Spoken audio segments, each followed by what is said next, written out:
Just a few housekeeping items before we go to agenda item number 2, presentation. If you'll please silence your cell phones.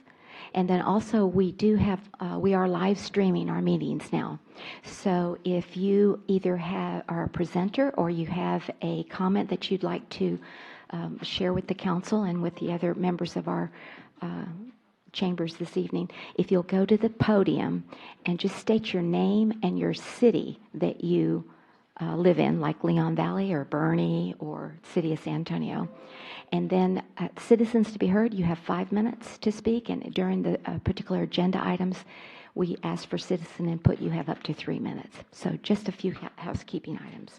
So thank you so much. We're so glad all of you could be here with us this evening. So presentation number 2.1, presentation and discussion on new fall prevention program in Leon Valley. And we have Officer Garcia here this evening to present. Thank you so much for being with us. Thank you, Mayor, City Council, citizens, for allowing me to You come and bet. speak tonight. I always say, don't fall. Bad things come when you Very fall. Ooh. So you're going to educate us tonight, so thank you. Yeah. Well, for those of you that don't know me, my name is Eli Garcia. I'm a firefighter paramedic with the Leon Valley Fire Department. I am also a injury prevention officer. Great. I'd like to acknowledge Tracy Zirkle from Oasis, Gina Dawson from Methodist Healthcare, and our medical director, Dr. Craig Manifold. Oh, good to see you again. Thank you. Welcome. Tonight to present to you all a new and exciting program coming to Leon Valley EMS. We came up with a fall prevention program whose purpose is to reduce the number of injuries and deaths related to fall incidents through education, communication, opportunity, and empowerment. When we get a fall, it's not the Hollywood smoke, fire, jaws of life type of call. It's a fall, and it's pretty non-exciting. Unfortunately, that's the reason why it doesn't get the attention it deserves. Falls are our number one call here in Leon Valley. Number one. We average about 3,000 calls a year, and over 200 of them are falls. And falls account for the number one cause of death among seniors over 50. That's the number we want to change. That's our main goal right there. We want Leon Valley to become a safer and healthier community for our seniors. So what do? A bunch of us medics gathered around the fire table, discussed all the reasons why people keep falling, or what we've seen. So we came up with a pretty good plan, and I know it's going to work. Our fall prevention program consists of 6 primary components: exercise, health assessment, medication assessment, vision assessment, home assessments, and the enlistment of family. I'll go into detail here in a little bit on those, but first I want to tell you why this program is going to work. First of all, it enables our paramedics to work one-on-one with the patient. Our paramedics respond to these calls like any other paramedic in the state. We go pick up this patient that's fallen, transport them, and we come home. That's it. That's the call right there. And then it happens again. We go and do the same thing again and again. Meanwhile, the patient is dealing with doctor appointments, medications, the injury itself. There's a lot of suffering going on with the patient. So what this program's purpose is, it enables the paramedic to work one-on-one, like I said, with the patient. And unknowingly, the patient doesn't know there's other resources like Oasis and Methodist Healthcare that provide great outreach, great therapy, great classes. It's just a matter of fact that they don't know. So us, as being the front line, we gather all this information, put it in a package, and present it to the patient. And we're going to use it just like we use our monitors, our glucometers. This package, we're going to hand it to the patient. It's filled with documentation, non-slip socks, night lights, flashlights, stuff like that. This program's going to work because we have outreach programs. We have outreach planned from nutrition, exercise, stretching, all sorts of free classes coming to Leon Valley. This program is going to work because we have measurable results. In a year, we are going to know whether or not what we're doing today is working. Like I said, an average cost of a fall is about $20,000. That's a lot, and that's pretty much across the nation. Huge statistic. We are going to use, this program works because we're going to use all of our media resources. We're going to blanket the community with information specifically targeting fall prevention. We're going to have brochures at the City Hall, at the fire station, at our library, at the Citizen Conference Center. We're going to post articles on social media platforms, all of them. We are going to post articles about fall prevention in the Lions Roar. We're going to do all this to battle that #1 injury, which is falls in Leon Valley. So real quick in detail, what the program consists of is exercise. Exercise, like I said, we already have classes set up in our fire department training room to deal with matter of balance, medication matters. Classes like Tai Chi, they're coming to Leon Valley, they're here, they're scheduled, we're ready to go. Health assessments. We're going to really encourage the community to take health assessments very seriously. Health assessments, a patient that keeps falling probably doesn't know exactly what's causing them to fall until they get a health assessment. So we're providing free health assessments. Medication assessments, again, these patients don't know that there's resources out there like CVS, HEB, Walgreens that offer free medication assessments. So we're going to give them that information. Vision assessments, big one. You can't see, you're going to fall. So we're working with the Lions Club to provide mobile and portable assessments for our community. Home assessments. This one I take pretty serious. It's close to heart. As a firefighter, paramedic, I go to these patients' homes. I see them hurting, falling. I don't want to go to someone's house in an ambulance. I'd rather much go in the pickup truck, carrying a clipboard, walking around the house, trying to pinpoint these fall risks before they happen, taking a proactive approach. And last, enlist the family. When a patient falls and goes through all these injuries, the support and encouragement from the family is very important. So we're going to try and contact the family, the patient's family, to encourage this. Again, leading cause of injuries, deaths for older adults are falls. All of these falls are preventable. 1 in 3 older adults will fall this year. That's 2014, 27,000 falls were reported. That's 74 patients that have died resulting from a fall a day. That's our focus right there. We want to get that number down. Teamwork. Like I've said, we've partnered with great regional partners like Oasis and Methodist that donated a lot of material. They're working with me pretty close to battle this list right here. This list is what we came up with, that over and over we see that people are falling. Medication interaction, loss of strength, loss of flexibility, improper footwear. This is the #1 list that we're going after this year. This program's purpose meets the needs of the community and answers the highest risks faced by our citizens.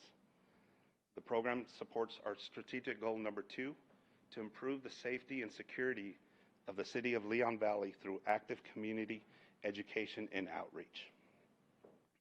Now that concludes my presentation, but before I go, I'd like to give you all, I call them reminder bags. This is what we're going to carry in back of the ambulance. And like I said, we're going to use it like our cardiac monitor, our glucometer. It's just another tool in the back of our ambulance that the patients can go through. Now, I'm not calling you all fall risks. I'm going to go on the record for that. But if you know of a neighbor, of a family that is in need of something like this, encourage them to look through our material, participate in the program. And what you'll find in the bag is some non-slip socks, a flashlight, night light, a lot of information about fall prevention. Thank you very Very much. good. Thank you. Yes, I know we probably had some questions for you, Officer. Is this program just for Leon Valleyites?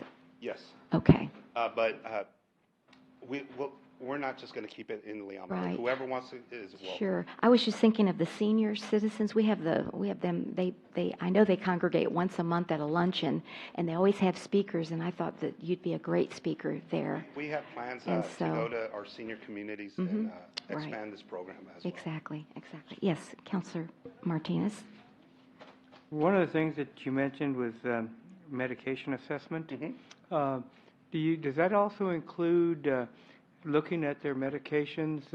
Because I know in the past, people go to different doctors and different doctors give them medication. You know, you could have somebody taking 20 different pills, Yeah. and a lot of them could be fighting each other. And do you Very true. really go through that and say, hey, you really need to go back to your doctor, you shouldn't be taking this and taking this at the same time? And that's what these resources out there, these CVS, these Walgreens, they offer free medication assessments. But You that's could- only for the ones that they present at the time. all It's not medications. for them going to, you know, if you go to CVS and for them, that's good, but if they go to Walgreens for another prescription, they're not going to know about that. Now, from what I've understood, they've told me that you could take a bag of drugs, a prescription medication, and their pharmacists will review and explain to you the contradictions, the side effects, and maybe that will limit their falls if it's due to medications. Thank you. You know, I was just going to make a comment that a real dear friend of ours that's on one of our committees, she fell, I'll never forget, it was National Night Out Night, which was October 2nd of last year, and she's still in rehab today. And so and she fell at her home. Yeah. And so, you know, you are so right. This is very, very concerning. We need to educate ourselves and try to prevent as much as we can. So, but thank you for that. Any other questions for, yes? I was just going to Yes. jump in. Chief Valdez asked me Thank you. to offer Good a evening few and welcome. words as your EMS medical director. It's really an honor to be here for mayor and council and staff and citizens. And so just to take a brief moment to say thank you for your support for these wonderful programs. And as you see, EMS and fire-based EMS systems are spreading their knowledge and experience and wealth outside of just putting water on a fire. We see them taking proactive measurements to help ensure the health of our communities with programs like this. We hope this is the initial program of many more to come. You'll hear the educational terms that we're calling it mobile integrated health. And so it's working collaboratively with other organizations, bringing in all the resources for these individuals and members of our community so that we can make their health better. With a fall prevention, as you can imagine, most of us have probably had family members who've fallen and hit their head, and there can be the combination of blood thinner medications that can cause severe, devastating injury, even death, or a member who's fallen and broken their hip. And when that happens, it becomes a cycle that we have to make sure that we have to work hard to bring them out of that with these type of programs. But if we can prevent one fall, we've stopped that cycle initially. And so a tremendous outreach effort for our folks. We appreciate your support, and we look forward to bringing more. Not every council member around the country today gets to go home with a stylish pair of socks like you have. Yeah, I can't wait to wear them. And I will just mention also that I wasn't really worried until he put seniors up there in age 50, and then that hit a little close to home. So be careful. But thank you very much for your support and efforts. And don't worry, we'll be back to ask for more resources for programs like this in the future. Thank you. We appreciate it. Thank you so much. All righty. Take care. All right.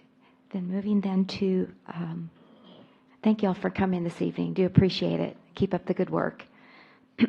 Agenda item number 3, we have our city manager's report. Ms. Kinsler, if you'd like to begin, please. Thank you and welcome. Thank you, Mayor. Thank you, Council. Good evening, everyone. The first thing that I'd like to bring to your attention is we want to make a correction to the presentation regarding the contract with Fire Recovery LLC by Chief Valdez during the last City Council meeting.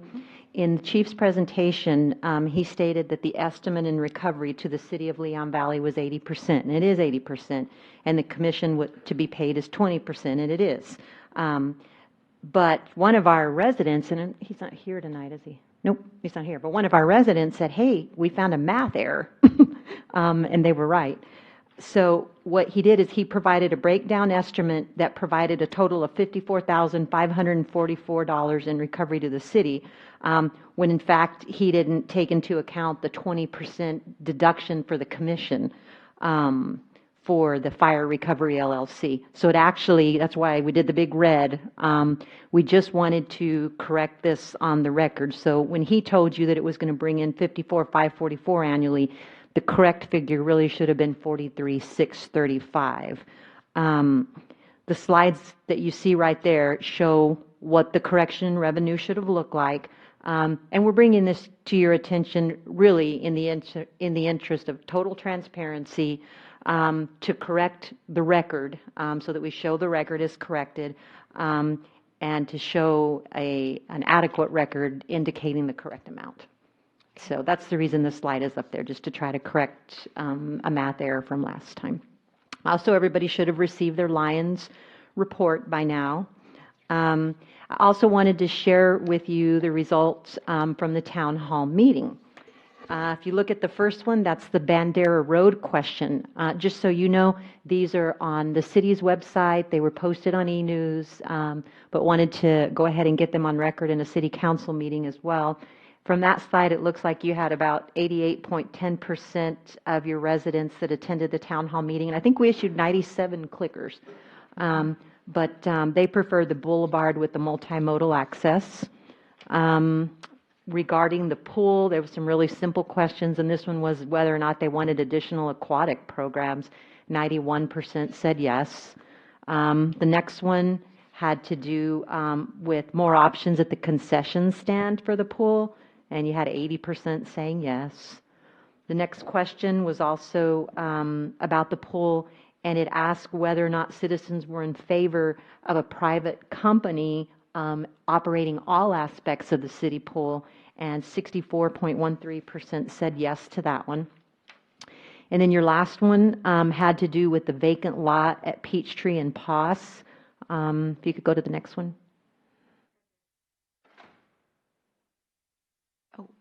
Oh, there it is. Yeah, okay. It just says poll question. Got it. Oh, thank you. And so on that one, it was kind of interesting. So it'll be interesting what your moderator comes up with from all the questions that we had at the tables. But we gave them 3 options or an other option, because the fourth option didn't have anything to do with that lot. So we changed it to other, and they chose other at 48.91%. And so they wanted something other than the 3 options that we presented. And so we'll see what the moderator's report says and whether there was any consistency in those options or not. We can take that back up. But just wanted to make sure that you all knew that the report, that these questions were on your website and were reported out in e-news as well. Then wanted to let you know that the Leon Valley Fire Department raised $4,000 for the Cystic Fibrosis Foundation, and they were first place in their monies raised for this cause at the annual tower climb held actually during the day of our town hall meeting. They took home 3rd place in the actual timed event. They had 16 firefighters participating, and we had 1 police officer that participated. Update on the Evers Road Bridge. The gas contractor for the Evers Road Bridge has delivered all of his gas main piping, and the gas main work is scheduled to begin on February the 8th. The sidewalks directly in front of the library and then those in front of that bus stop area, they've been torn out temporarily, if you've noticed that. I experienced it on Sunday. Okay, Yeah, so there's my no more granddaughter. pedestrian You can't get access by. for the time being, and those sidewalks are going to have to be rebuilt.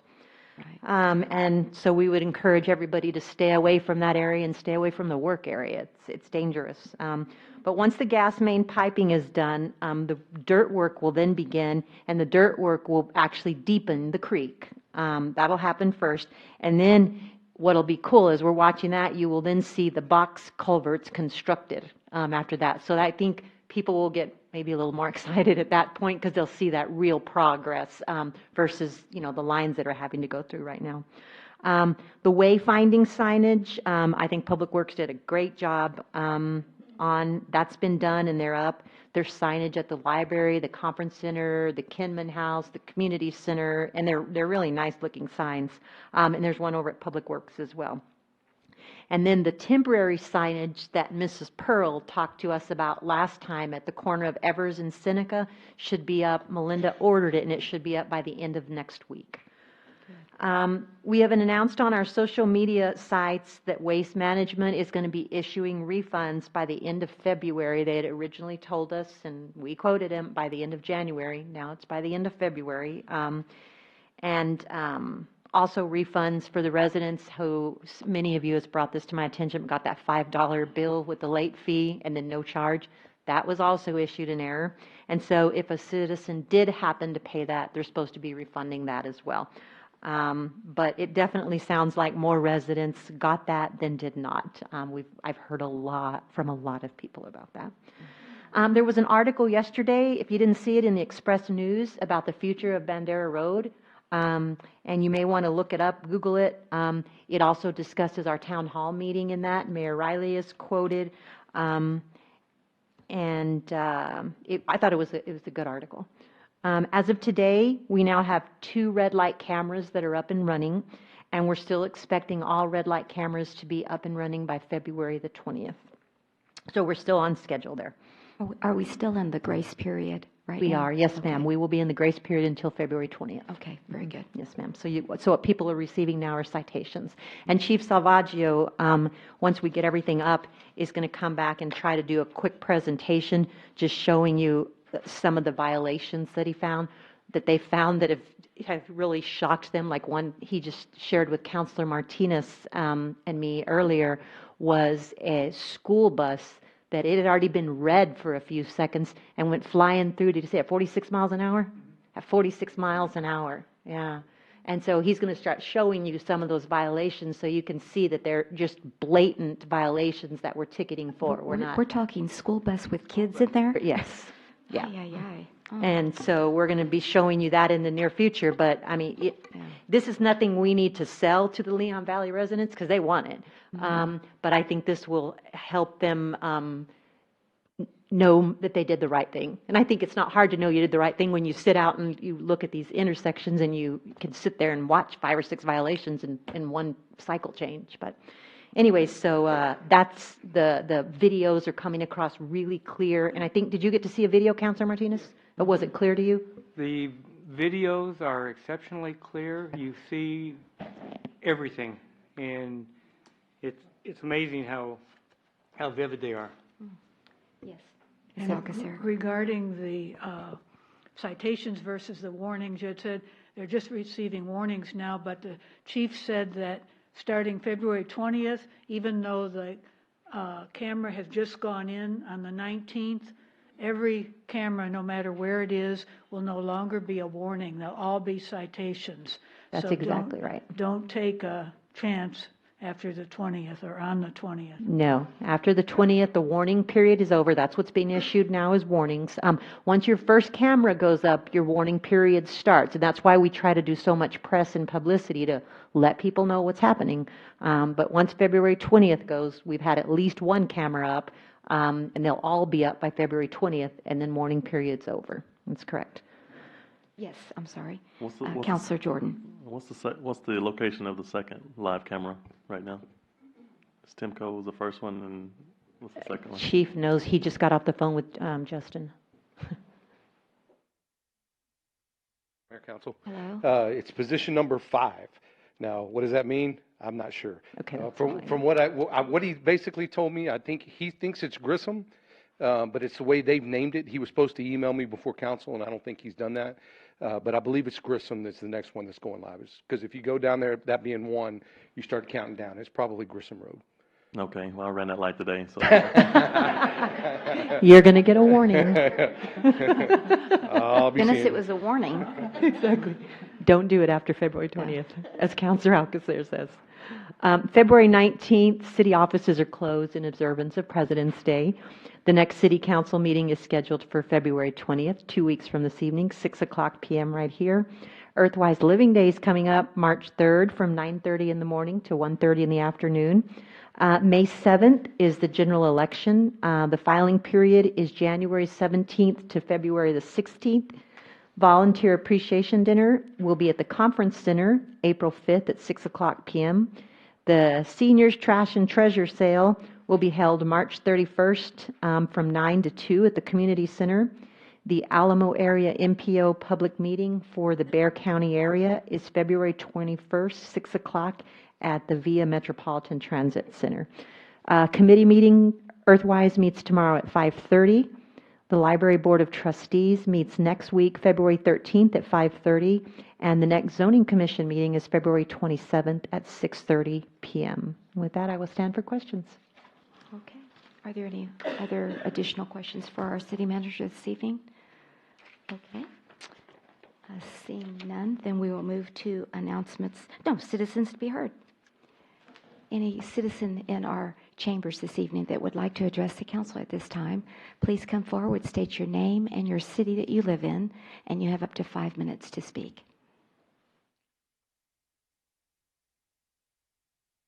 Awfully quiet this evening. Okay. If there's no citizens to be heard, then we will move to announcements by the mayor and council members. Councilor Edwards, do you have any announcements this evening? Yes, I just wanted to say it was great to see so many people come out for the town hall meeting. I think it was the largest, perhaps, of all that have been held, and it was good to see everybody. And at the town hall meeting, someone was asking me who had the who ran the first light, and maybe it was Councilman Jordan. I'm not sure. Okay, thank you. Councilor Alcacer. Thank you for attending. I would like to commend the staff for the hard work they've done in the last few meetings in particular. It gives us too much work. 611 pages this week is what we had to read to be here. I don't know if we all get an A or not, but I did read them. So keep in mind that we are unpaid. Be kind to us, be kind to your neighbor, be kind to the staff. It's okay to be critical. Just be critical positively. It can be done. Thank you. Thank you very much. Councilor Martinez. Other than what my other councilors have said, I welcome everybody that showed up at the town hall meeting. We really got some good advice and good direction on how we need to move forward this year. Thank you. You're welcome. Thank you. Councilor Jordan. Thanks for everyone coming out tonight, and I did predict that Philadelphia would beat the Patriots, and I was right, so thank you. Go Birds. How much Okay. money did you win? Hi. Councilor Ely. Yes. I also want to reiterate the same thing. Thank you for everyone who showed up at the town hall meeting. It was a great event, a lot of great feedback and motivation for us to keep moving forward. We have a lot of great people in our community that like what's happening, and if they don't like it, they let us know, and we need that. But it's always a good, constructive atmosphere that we have at our town hall, which is very conducive to getting things moving forward, so it's great. I did want to mention that this coming election year, I will not follow up and seek re-election. I decided to step down because I have other commitments that I want to proceed with in my life, and doesn't mean I'm going to stop putting my 2 cents in here, you guys, you know that. But I do feel that I have other pressing personal issues as well as business issues that I want to pursue. And as you've heard before, we have too much paperwork on our hands to take care of here in City Council. And I'd like to leave it to someone else who's in very capable hands, hopefully. I've enjoyed my time here with City Council and feel very blessed to have been allowed to serve you. Thank you so much for the time, and hopefully we will continue to work together as a group, as a community, to move this place forward and keep Leon Valley high on the map, and everybody's going to notice us. So it's a great place to be. Last thing I'd like to say is we do have our Leon Valley Raw Vegan Vegetarian Society coming up February 17th. We're going to be lucky to have a lady called Chris Suave. She owns Munch On and Beyond. It's a wonderful organic vegan establishment where she serves many different items there. She's going to be at Earthwise this year, representing her company there, and we'll have a lot of great vegan options and raw juice options, and tamales, vegan tamales, so we'll have great. But she'll be making a vegan cheesecake at our society, as well as we have a lady, Jean Dukes, who will be providing a session on essential oils and how they help you and can help cure you and some of the things you might need them for. So hope to see people there. It's going to be February 17th at the fire station, 1:30 to 4:30. Hope to see you. Thank you again. Okay. Thank you, Ms. Ely. You still have 3 more months of work now, and you still have to go through the packet, so just teasing. But thank you for your service. Do appreciate it. Let's see. Yes, the kudos on the town hall meeting. Just a reminder that the very last thing that we did at the town hall was to brainstorm the strategic plan, and we did not get a report yet, but we will pass that on to the Coffee with the Mayor and Council, which is the last Saturday of April, to continue that work there. So just wanted to follow up on that. One other thing that I'd like some help on with my counselors, the reason why we have such a massive agenda last time and this time is because we're now a home rule city. And so the staff are just as zealous as they love to be as far as moving our city forward, which I really appreciate. We have a lot of issues that we've already taken up, and you can see it on your packet this evening. We have 6 second reads. Everything has to be read in two separate readings. The first read, we don't make a decision, but then the second read, it comes back. And if you'll notice on your agenda this evening, we're talking about junk vehicles, towing, graffiti, massage parlors or massage establishments, and fortune telling. So these are updated ordinances because we now are home rule and we can do this. But there's a lot more coming down the pipeline. And so unless it's an emergency, I'd like to try to work together with the counselors and try to prioritize, because there's quite a number. I know Chief Joe has 5, 6, 7, or 8, or he's got a lot more coming down. And so maybe we could develop some criteria.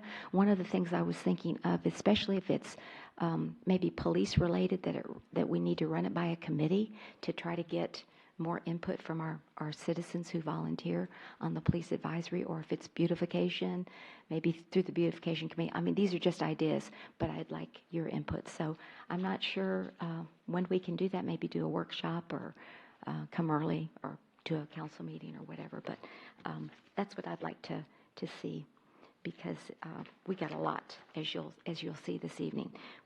We're approving number 7, second reading, and then on the regular agenda, we have some other ordinances, but we also just have our regular business, like our zoning, our SUPs, and they need 2 readings as well. So, all right. So with that, no more announcements, but thank you all very much for being here. So we move then to the consent agenda. Consent agenda items 6, 1, and 2, and 3. Is there any counselor that would like to remove one of those consent agenda items for discussion? If not, may I please have a motion to approve? I move that we approve them as written. Okay, we have a motion by Councilor Alcacer and a second by Councilor Ely to approve consent agenda item number 6, 1, 2, and 3. Any further discussion? All those in favor say aye. Aye. Any opposed? The motion does carry. Now, on agenda item number 7, ordinance. Ms. Pasley, let's just be sure we're on the same page here. Last time I read it, and then you read the ordinance, but I think on the second readings, would you like to just read the ordinance? Or would you like for me to read it first? I think we still have to read the agenda caption. We do. Would need to read the Okay, agenda I will do that caption. then. Am I correct? Okay, All right, so I'll read the agenda caption, then you'll read the ordinance. Is that what you want to do? Okay, very good. So we're learning as we go on. This is new territory for our city, which is exciting. Agenda item number 7 under ordinances. Number 1, discussion and possible action on a second reading of an ordinance, the establishment and implementation of a program to charge mitigation rates for the deployment of emergency and non-emergency services by the Leon Valley Fire Department, and authorizing the city manager to negotiate and execute an agreement with Fire Recovery USA, LLC, for billing and collection services. And of course, the first reading was held at the last meeting on January 23rd. And Chief Valdez, if you'd like to just, I know we had a correction during the city manager's report. Is there anything that you'd like to add or any questions? I know Dr. Edwards was not here. Did you have any? Excuse Yes. me, Mayor and Council. Oh, she's got to read. She's got to Yes. read. That's right. Yes. See, I'm so used to going right into it. Okay, there we go. Time I out. didn't want to interrupt you. I think You're so Denise sweet. could do Thank that. you. I appreciate it. That was so nice of you. Okay. You got to hear this again, but the ordinance now. Okay, go ahead.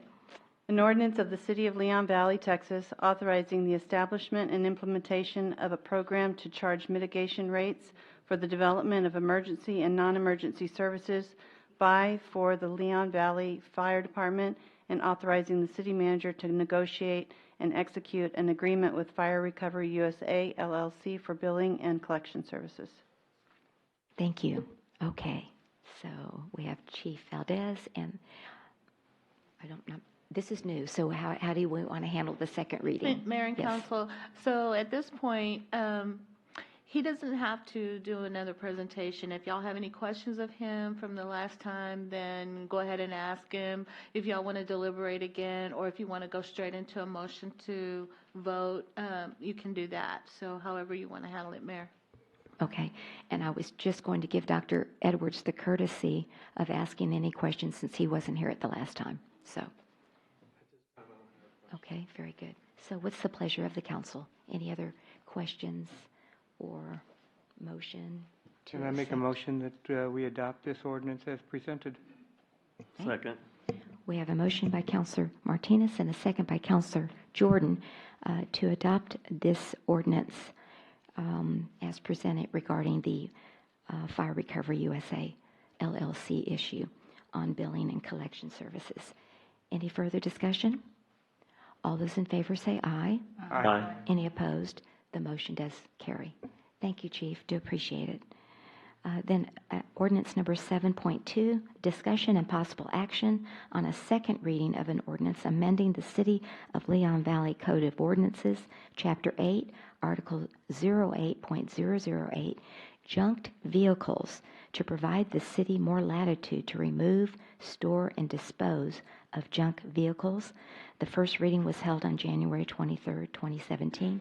Ms. Postley, if you'll read the ordinance, please.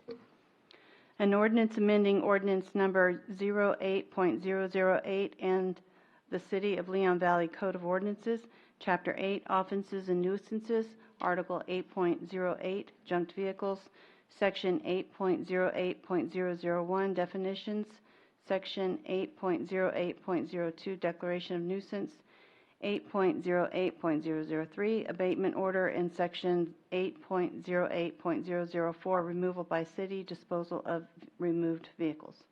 Okay, thank you. We have Chief Joe Savaggio here to answer any additional questions. And again, Dr. Edwards, if you have any questions since you weren't here for the first reading. No, I met with the chief.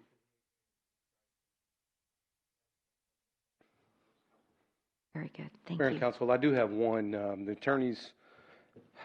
attorneys got together and decided that one sentence out of all that was a little misleading. Actually, Mr. Smith actually sent it in. I was going to give him the credit. That one sentence needs to be changed in there. We couldn't get it into your packet.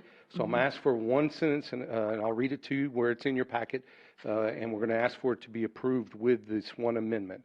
Okay. And it's something very minor. It's just the way it's worded could lead somebody to believe. If you look at, I'm not sure which page it's on for the packet, but it's in this one we're talking about, and it's under B B.5, and it said outside storage of junk vehicles at any business is prohibited unless approved by the zoning commission and city council.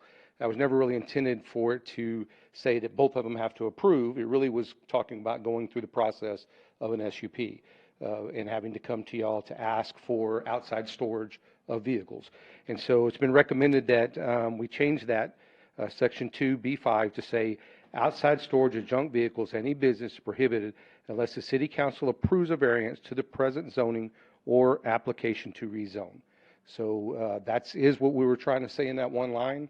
So we're asking you to also take in consideration that one line and swap that out in what you vote on today. Okay. Ms. Mortz, do you have a comment? Yes, ma'am. Please add to it.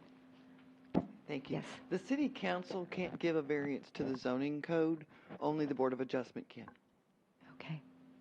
All right. Very good. So And does that have to be amended again? to the Board of Adjustment rather than zoning? Can I, sorry, Yes. Mayor and Council, No, can I go ask ahead. Melinda a You question? sure may. Melinda, is the rezoning, is that the variance?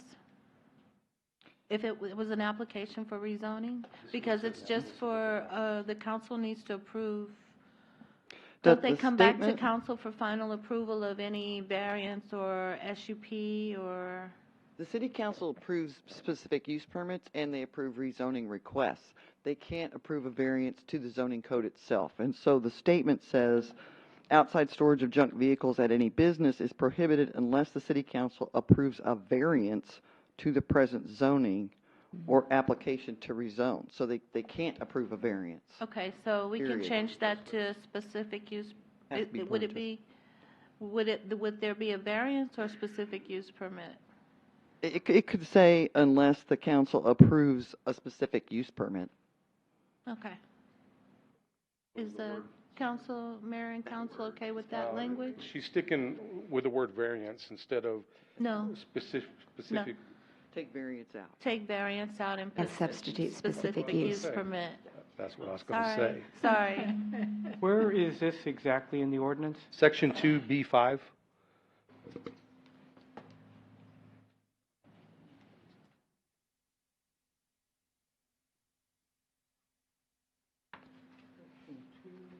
B5. Can you tell me the page when you're on there? Got the, Page 100, what's that? Packet page 100? Packet page 100? 100? Packet page. Yeah, that's what I want. Thank you. 100, great. Thank you.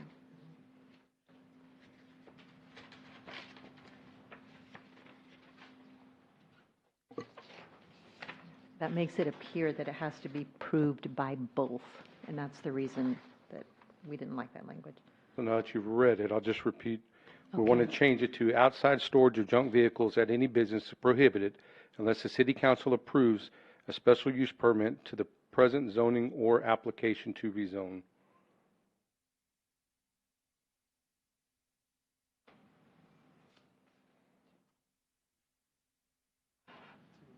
Did everybody get that?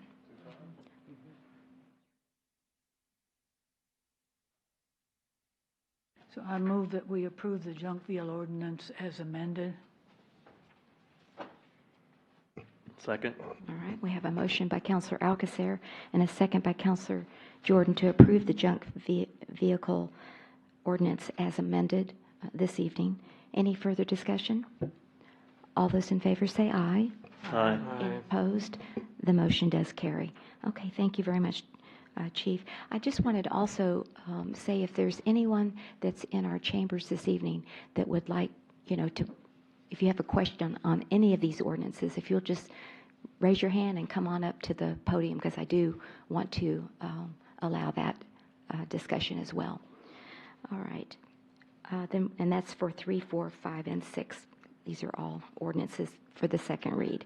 Okay, agenda item number 7.3, discussion and possible action on a second reading of an ordinance amending ordinance 2017-19, impound lot, to comply with new state law, correspond with amended junk vehicle ordinance, and allow discretion for use of the city and waive waive towing fees. And again, our first reading was on January 23rd, 2017. And Ms. Posley, if you'll please read the ordinance. Amending ordinance number 2017-19, impound lot, adopted May 16, 2017, and the City of Leon Valley City Code of Ordinances, Chapter 12, Traffic and Vehicles, Article 12.06, impound lot, Section 12.06.002, authority to impound vehicles, Section 12.06.004, sale of vehicle, Section 12.06.005, release of towed vehicle, and Section 12.06.006, auction procedures for vehicles sold from impound lot. Okay, very good. Ma'am, I have Yes. one amendment on that Another that was brought up amendment? Yes, sir. from Councilman Martinez All at right. the last meeting, and it's to Section 12.06.004 under sale of vehicles, which is like the second page of my, would have been my second page on that. I'm not sure. And currently it says, if after the expiration of 21 days after mailing or publishing the notice sent out in this chapter, there was some discussion about, well, what does that mean? We follow the state law on that. 21 days is fine, and the mailing has to be done within 5 days, meaning that the earliest you could do it at 26 days would be, that's the earliest we could sell one of the vehicles.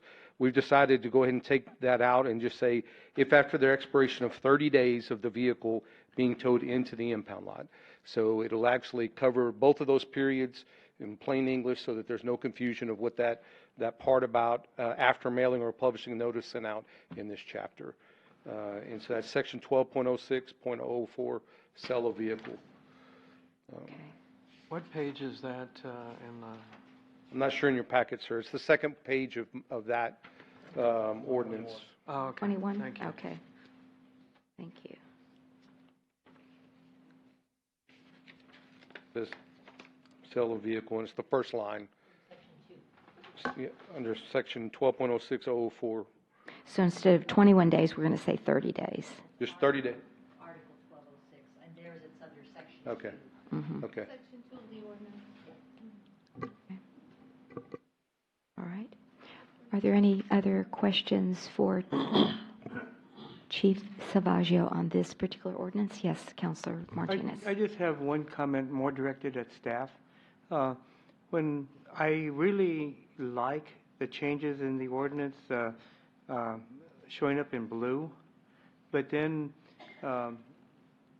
if council makes any changes further, could those changes be put in red or, some other color? That way we can come down and really easily spot them. Okay, I think that's a good suggestion.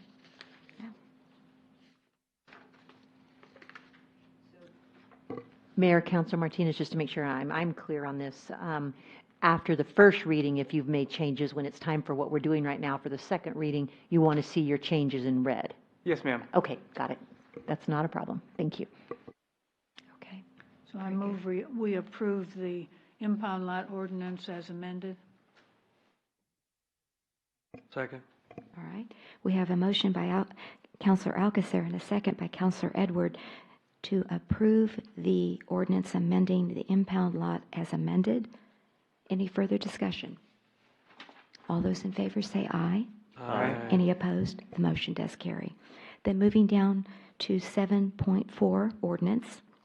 Discussion and possible action on a second reading of an ordinance amending the City of Leon Valley Code of Ordinances, Chapter 8, Offenses and Nuisances, Article 8.03, Graffiti, Section 08.03.074, Removal Record, 08.03.075, Notice to Remove, 0803.076, Hearing, and 08.03.077, Abatement by City and Collection of City Expenses.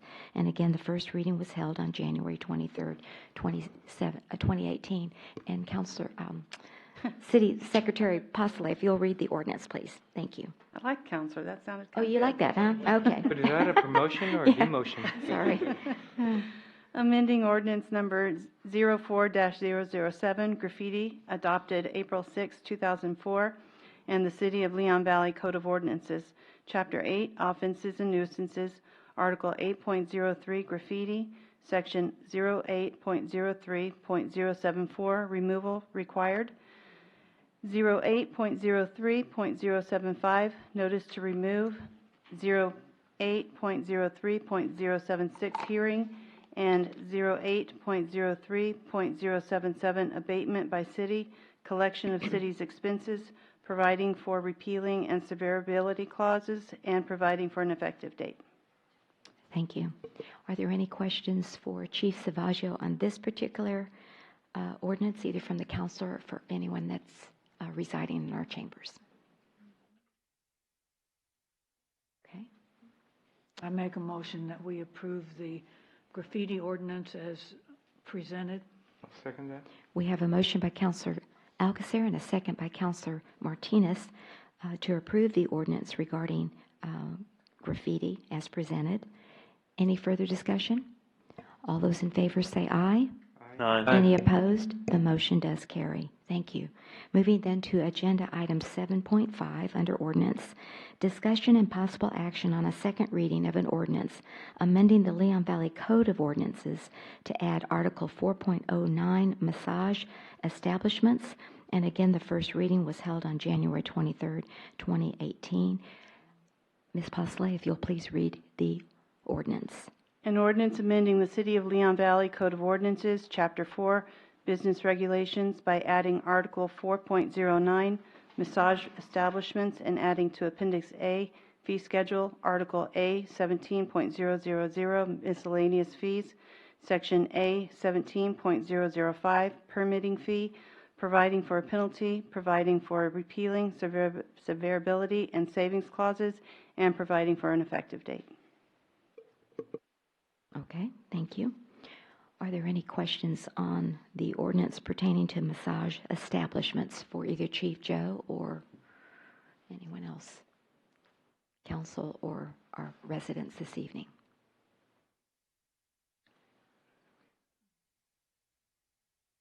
I move that we accept the ordinance Second. as is presented. Okay. We have a motion by Councilor Edwards and a second by Councilor Jordan to approve the ordinance as presented regarding the massage establishments. Any further discussion? All those in favor say aye. Aye. Aye. Any opposed? The motion does carry.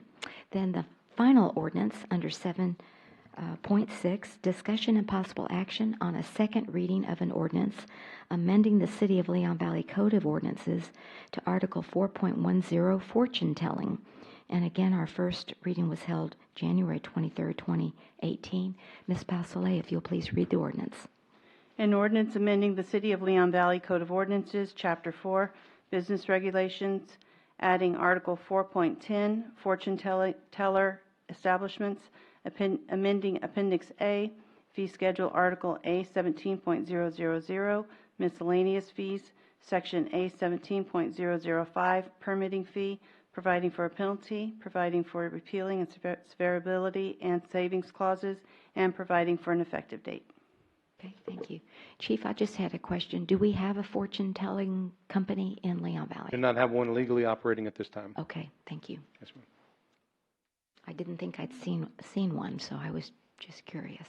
Okay. Do the tarot cards count? We don't have a legally operating one at this time. Okay. Okay, thank you. Okay. Oh, I didn't say it, she said it. Okay. Any other questions for Chief Joe on this particular ordinance? Okay.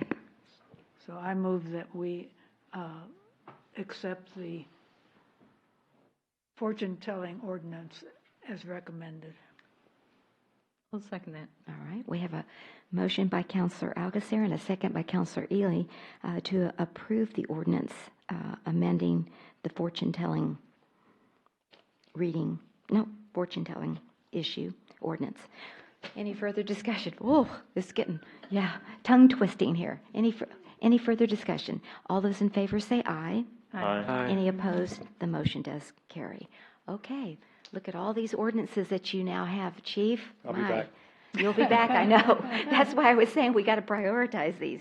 Okay, then we move to the regular agenda item number 8. Discuss, consider, and possible action on the approval of a comprehensive annual financial report or audit for fiscal year 2017. And we have our financial officer, Vicki Wallace, here this evening, and Debbie Frazier from Armstrong Vaughn, Yes. CPA. Pardon me, Mayor? Yes. And Council, Sandra has to read the She has to caption read of the this too. ordinance. Okay. Yes, even on the first reading. Even on the first reading. Yeah. Oh, this is the first reading. It doesn't say first reading. This was is- just a presentation. Yeah. Oh, I'm sorry, Yeah. I apologize. Yeah, Pardon me. Okay, yeah, I thought we had a couple of regular former agendas items that we felt most comfortable with, and this was one of them. Okay, very good, thank you. Well, good evening and welcome. Good evening, Mayor. All right. I just wanted to introduce Debbie Frazier. Hi, Debbie. This is their first year, our brand-new auditors from Armstrong, Vaughn and Associates. Very good. I'm going to give you overview, and you have sitting at each one of your seats the actual bound copy of the CAFR, and then you got it, obviously, also from packet. Good evening. Good Like evening. you said, my name is Debbie Frazier, and we're very fortunate to be able to audit the city. I'd like to start by thanking Vicki and Ashley. We probably make their lives uncomfortable for about a week and a half, but we hope they get over it after we leave and take a little vacation. Well, I thought it was longer than that. Well, A week and a half? It is a little longer, Yeah. but I'd say only a week and a half of full. Oh, okay, You know. all right. Because I've seen y'all here during the summer going comfort. through all of the documentation that they give you, and so I thought it was more than a week and a half. Okay, It probably very good. Thank you. And we did provide about 114 pages of the packet that you received, and hope that you all had the opportunity to read it. So I'm going to start. The CAFR is split into several different areas. You have the introduction. That's a letter that's written by the city manager and the finance director. And then you have the independent auditor's report. You received an unmodified opinion, which means that after your financial statements are adjusted, that they're fairly stated and materially correct. The next section is the management discussion and analysis, and that's really written from the city's point of view. The next are the government-wide financial statements. Those statements are on the full accrual basis, not how you usually budget, except for proprietary. And then the next are the fund statements. The fund statements are usually how you budget your governmental funds or your general fund. The notes to the financial statements are next, and then your required supplementary information, which includes budget to actual information as well as your pension, TMRS liabilities. The supplemental, combining, and individual financial statements are all your governmental funds compared from prior year to current year. And then your statistical section, which I think for most non-accountants, even accountants, it's one of the most interesting item to read because it gives you 10 years of data for each type of information that we have in there. We have to follow generally accepted auditing standards as well as government auditing standards. I already, I guess, basically said that our job is to form an opinion on your financial statements, and we did give you an unmodified opinion, which was the best opinion that you can get. After adjustments, your financial statements are fairly stated and materially correct. The management discussion and analysis, I actually kind of went over that, but it hits financial highlights on the full accrual basis for the most part. And again, you don't budget full accrual, but it is nice to look at that at least once a year. In your governmental-wide statements, and you can find the actual governmental-wide statements on, page 15 and 16, but your assets of the city exceeded liabilities by approximately $14.9 million at September 30th, 2017. Again, this is full accrual, so it includes fixed assets, debt, compensated absences, things that you don't normally see on your modified accrual statements. So your net position increased by almost $1.7 million, primarily due to ad valorem sales and franchise tax increases. Your business type activities, which encompass your proprietary water sewer funds, your assets exceeded liabilities by $7.5 million at the end of the year, and you had unrestricted net position that increased $973,000 to $2.2 million at the end of September. On the financial highlights of the primary government, it's broken down into your governmental and your business type activities, and you can see that you had net investment and capital assets of $13.5 million overall. $9.5 million belong to governmental, and $4 million belong to your business type. You had unrestricted of $2.3 million in governmental and $2.2 million in your business type activities.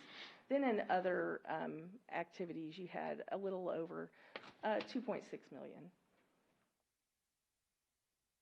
On your fund highlights, those actually begin on page 19.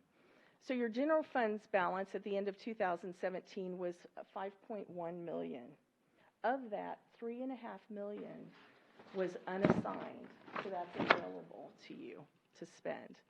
The combined fund balance for all of your funds, so this is your debt, your street maintenance, and then your other non-major funds, that was about $7.6 million.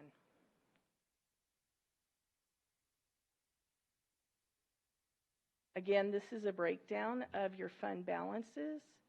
You did increase your commitment for disaster and emergencies to $1 million this year from $900,000 in the prior year.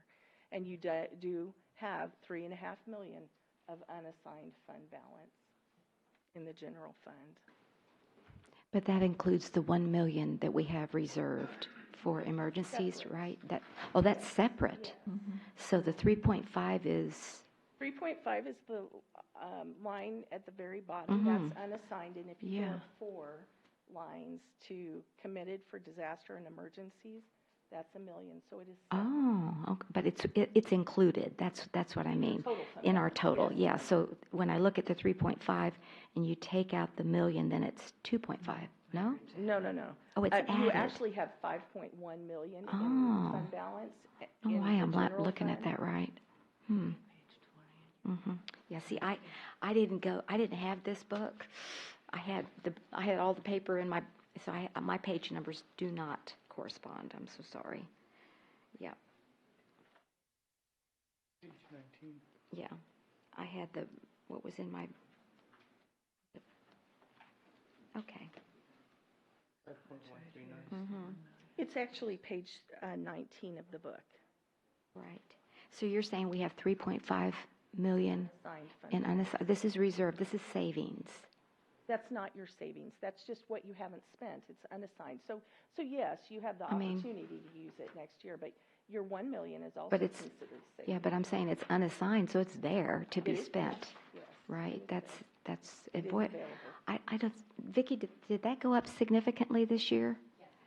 And I thought I saw 477,000, something like that. Is that what we had left over after we budgeted and spent? And that was primarily because of personal savings. Sales tax was really good this year too. We were up like 353,000 more than what we budgeted. And then what else? What would be the other? Ad valorem taxes. We got more there. Okay, very good. And if you'd want to see something more detailed on that later on, you might want to look at page 56 is where it would start your comparative.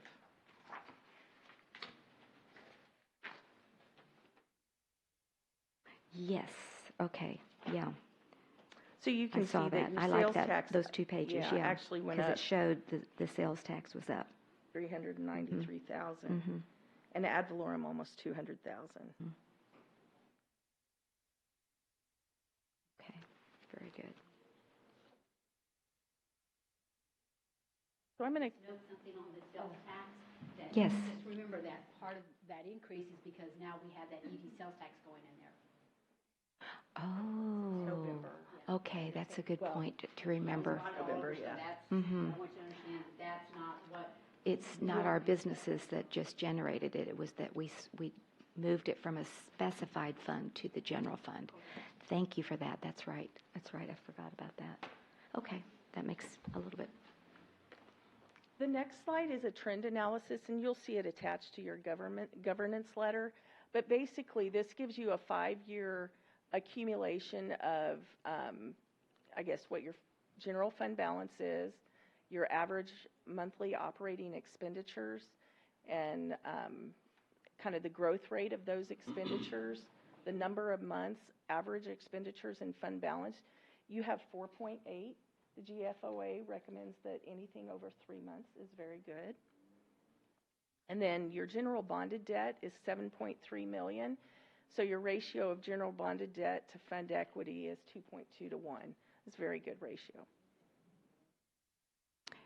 On the debt, did I see that we're going to actually pay off debt this year, $325,000 for the 2009 bonds? So the 31st of this month of January, or oh, okay, so they're already paid. All right.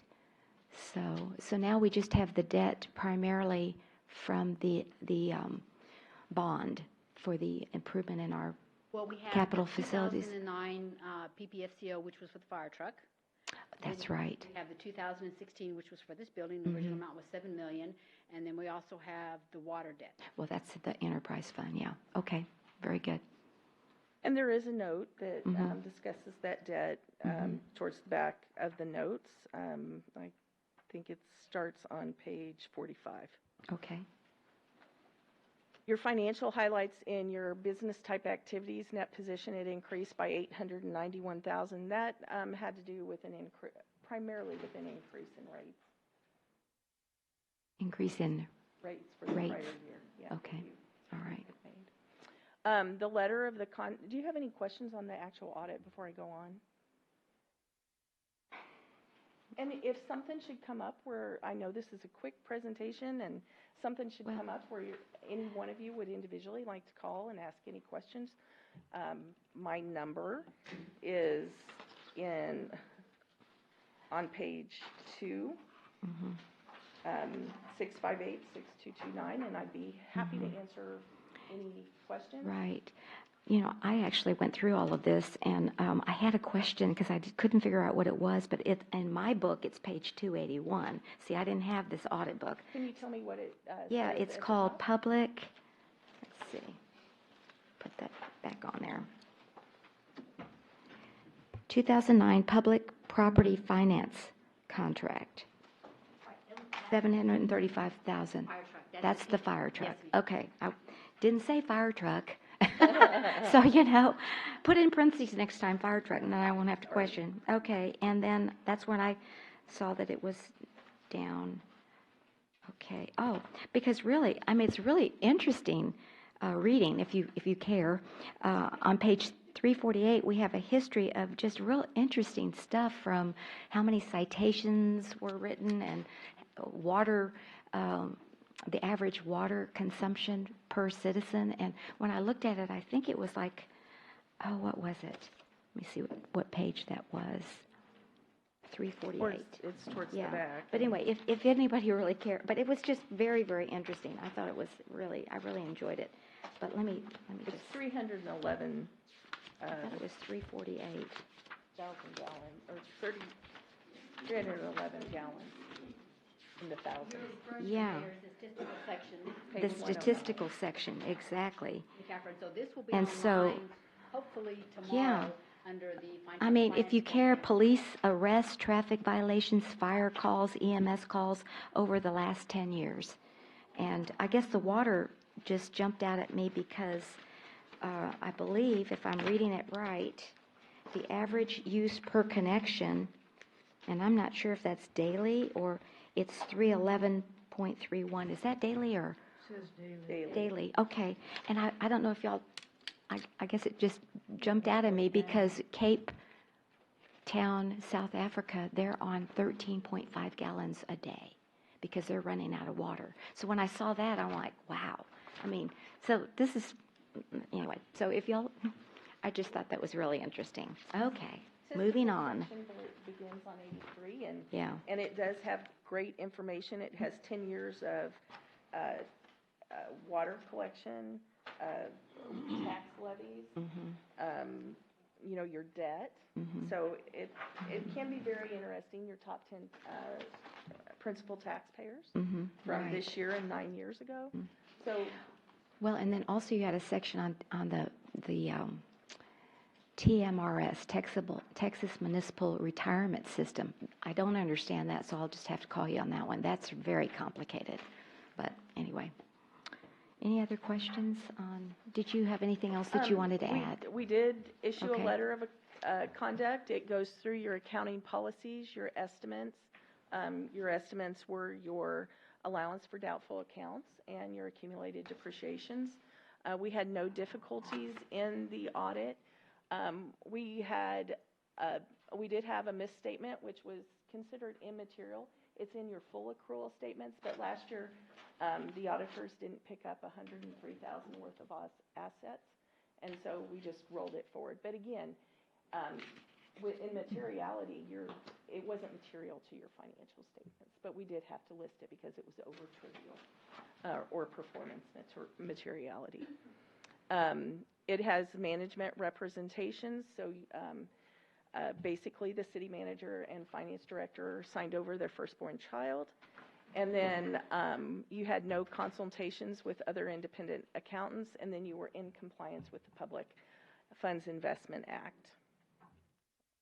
That's about all I have. And again, if you have any questions, there's my number, and I would entertain any questions from the council. Any questions for Ms. Frazier this evening on the audit from either our council or our citizens in our chambers this evening? I'll call you because I have a few more questions, but I won't belabor it right now. But thank you so much to you and to our staff. I know y'all have worked really, really hard over the last many, many months to get this together. So we appreciate it. Thank you. All righty, great. All right, let me take this up here. All right, so we're now moving to agenda item number. Excuse me, Mayor? Yes. I need a motion to approve that report. Oh, thank you. We sure do. Second. Got too much paper this evening. Okay, we have a motion by Councilor Alcacer and a second by Councilor Edwards to approve the audit or the comprehensive annual financial report, which is our audit, as presented. Any further discussion? All those in favor say aye. Aye. Any opposed? The motion does carry. Thank you very much. All righty, y'all have a good evening. Agenda item number 8.2 under the regular agenda, presentation and discussion on the first reading of an ordinance approving the hike and bike trail grading plan and trail alignment. This is our first reading as required by the city charter. And Ms. Postle, would you please read the ordinance? Just one moment, I missed that one.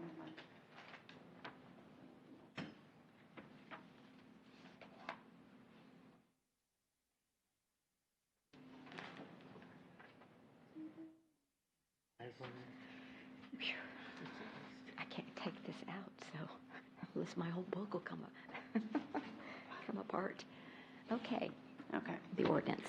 An ordinance of the City of Leon Valley City Council approving the City of Leon Valley hike and bike trail grading plan and trail alignment. Thank you. Good evening, Yes, good evening. Felicia, and Yes, good evening. good to see Yes. you, Novan. Yes, Felicia Novin, I and I'm know. the staff liaison for the Hike and Bike Trail Advisory Committee. All right. And in our last meeting, we had a presentation from 6S Engineering by Jeff Swain to discuss the grading plan and trail alignment. And the committee recommended approval to the city council, so we're bringing it forward. Let's see here. I do have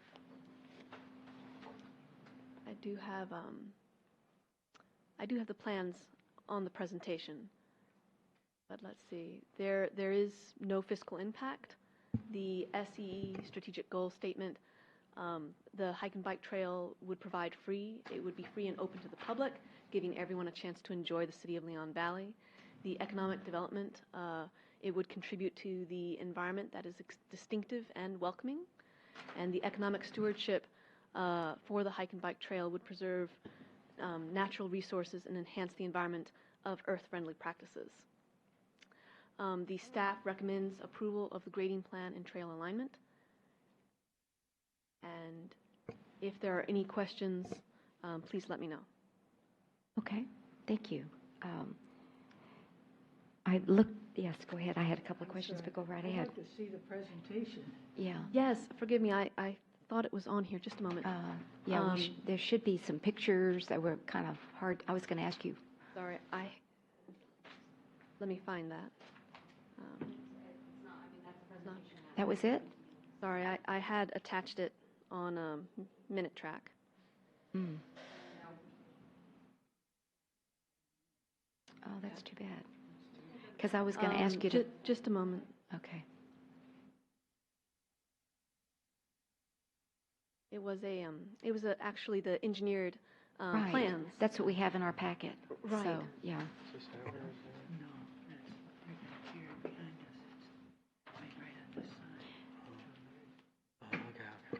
Felicia, while they're looking for the plan. Yes. Crystal, if you'll go back to the fiscal impact on this slide, please.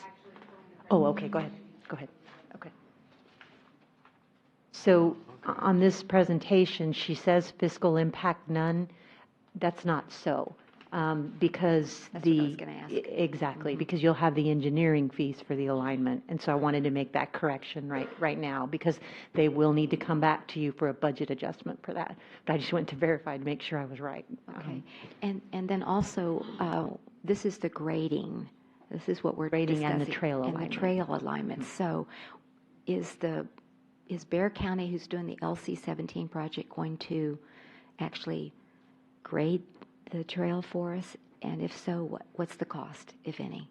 Mayor, Council, I have written a letter to Bear County asking that they grade the trail as part of the LC-17 project. That was in the original agreement of the LC-17 project. Bear County wrote and said, because you all did not, early on, right after I got here, said, because you all still had not come up with the trail alignment, that they were not going to do any grading. And so we got the hike and bike committee together. They came up with a trail. That's what we're doing this evening. And I have already written a letter to Bear County stating, okay, this is the proposed trail. Now we're asking you to honor your LC-17 agreement and grade this trail. And the answer has been very vague in that we'll see if we can fit it in at this point. Okay. All right. I don't have a yes or a no yet, but it was, as soon as it was completed, the letter went out to Bear County. Okay. So then we'd have to discuss that cost, or is it within the grant that we have from the MPO, the Metropolitan Planning Organization? The grading? Mm-hmm. No, it is No, not. it's separate. Okay. All right. Very good. Okay. It's amazing technology. So now we've got it. Yes, we found Okay. it. This is the rough grading plans and trail alignment. And we're going to have to scroll down since it's not on the PowerPoint. But if we go further, you'll see here the rough grading plan. And the trail alignment is near the top. You can see it there, the darker line, closer to El Verde Road. Mm-hmm. And that was discussed during the Hike and Bike Trail Advisory Committee meeting. Mm-hmm. And that we went through all of these. It's basically some smaller, more in-depth shots, but that's the plan in a nutshell. And the committee is all on board with this as well, Yes, right? correct. And it goes under the bridge. If you'll go back down, it goes under the one on the lower, goes under the bridge at Bandera Road. Yes. And then connects with the sidewalk. Right Yeah. here. Mm-hmm. This is right. Bandera Road. Yeah. And so it will go up. This is closer to the fire station. You can kind of recognize it'll come up right along the top. Okay. And can you show us where that heritage tree is that we rerouted the trail to where we would preserve that heritage tree? It was on El Verde, I'm pretty sure. It was, and I'm just curious. forgive me, I couldn't find it, so. I did not highlight it, but Okay. I do have Joe Cantu with 6S Engineering here. If Oh, yeah, well, okay. could point that I out. just- I'm sorry. We made a concerted effort to since there were something like, how many trees were cut down? Like 1,000 trees? I mean, a lot of trees have been cut down. Point But out the, this is the one that we, Sure. that On we- this plan, I can't point out the exact Okay. location, but we did have a surveyor go out there and pick up all the trees Mhm. within our alignment. So we made sure that we avoided all the trees that are within the trail right away or trail alignment. So specifically, I can't point it out on this plan Mhm. just because of the scale, but we did take an effort to avoid Mhm. the trees and make sure we're not disturbing the root zones of the Mhm. trees. So all of those little circles on the, is the trees, Circles right? on Yeah, plans that are that's, trees, so. but I couldn't find the heritage tree. That was, I just was wondering where that was. But, okay. One of those circles. Okay, thank you. I appreciate it. All right. And what is this showing us? The small- level or yes, the smaller sections Uh-huh. of that, Okay. the entire trail. Okay.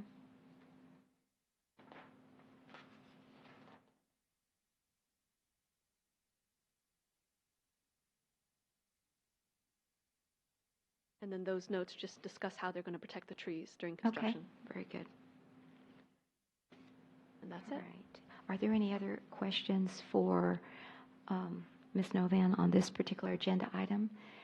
And we also have Matt Hody, who's the chair of the Hike and Bike Committee.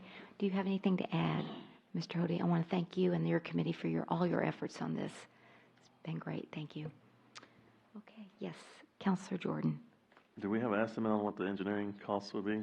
Or did I miss that? I do. That would be the 6S Engineering, and I've been,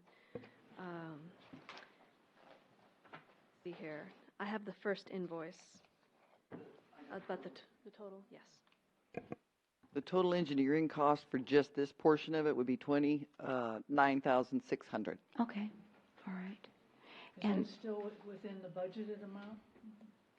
None of the engineering is covered by Right, FHA yeah. or TxDOT. That's all on the city. But it is within what we had originally planned for engineering, small portion of it. Okay. Yes, Councilor Jordan. Is there, how much is there remaining of the trail to be evaluated by engineer? If you say that portion of it, how much more do we have to complete it? I didn't bring that information with me, but be happy to get it back to you. Okay, thank you, Maybe Madam for Mayor. the second reading. Mhm. Excellent, yes. Yeah. Mhm.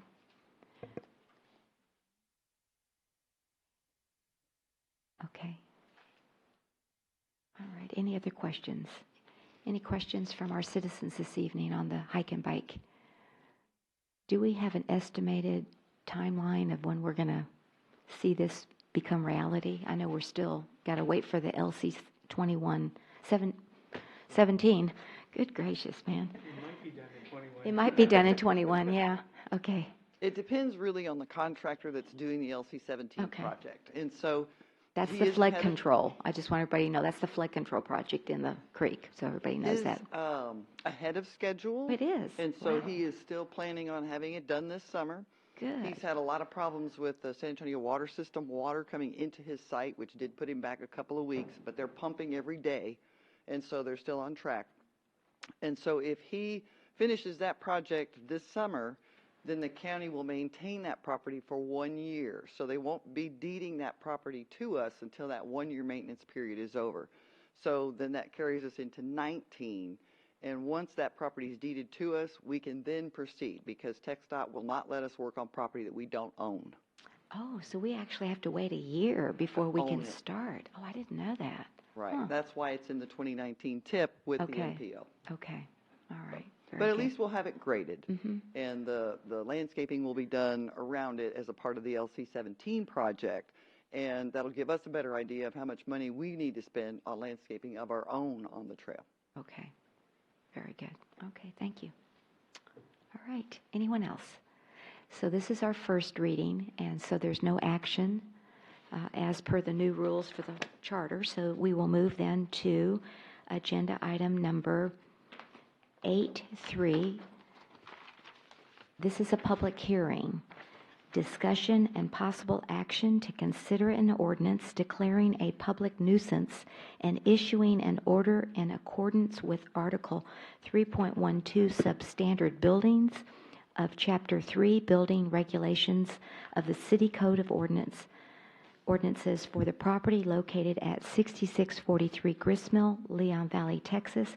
This is an emergency ordinance, and it only requires one reading, and so we'll be able to take action tonight because it's an emergency. So, Ms. Postley, if you'll please read the ordinance. An ordinance declaring a public nuisance and issuing an order in accordance with Article 3.12 Substandard Buildings of Chapter 3 Building Regulations of the City Code of Ordinances for the property located at 6643 Gristmill, Leon Valley, Texas. Thank you. Good evening and welcome. Good evening. Nina Nixon Mendez, Yes. Planning and Zoning Director. I would like to preface the presentation to inform you of an email that I received from the owner, Mr. Amaya. He notified us at 4:29 p.m. today that he has sold the property.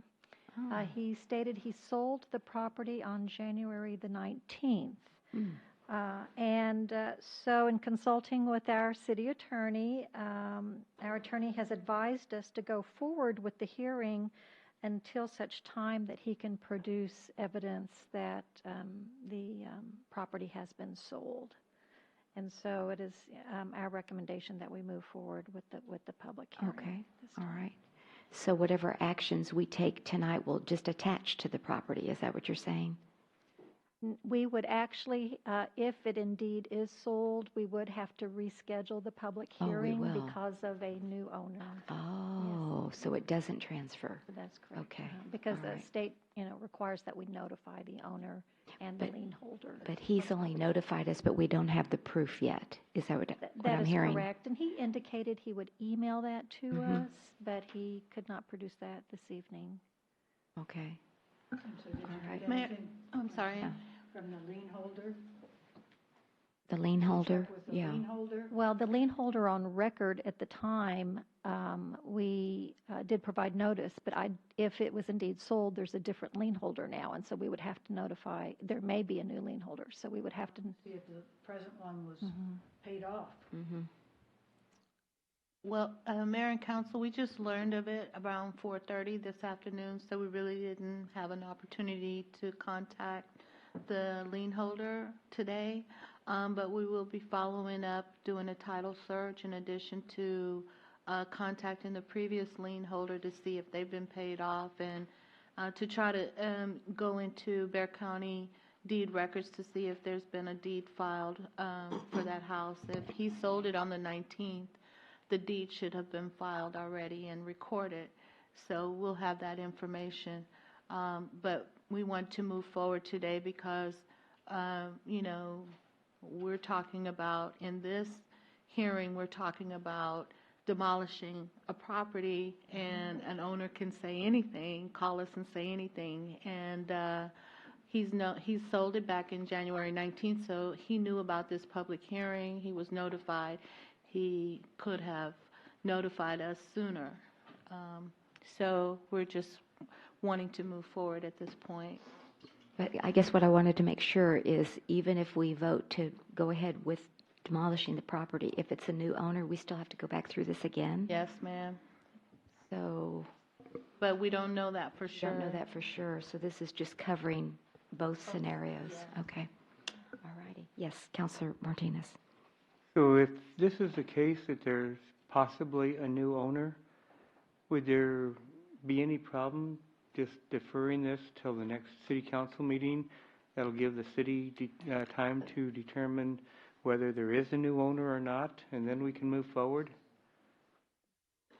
Yes, Chief Joe. Since Nina is relatively new here and haven't dealt with him, I want to answer that question for you. He's told us many a times things that have come to not be true. And repeatedly he's told us it's been sold, he had a buyer, he had somebody coming to demolish it. We've been told repeatedly, and it's always a stall tactic with this gentleman. So I would not want you to stop it. Obviously, if we find a new owner's there, we're going to stop it and we'll report it back to you. But from my dealings with him over this last year, and the reason it's taken us this long is because of these types of stall tactics from this gentleman. So I would recommend, for me, to continue on and give us that opportunity to go ahead and stop it if there's no new owner that's on the record.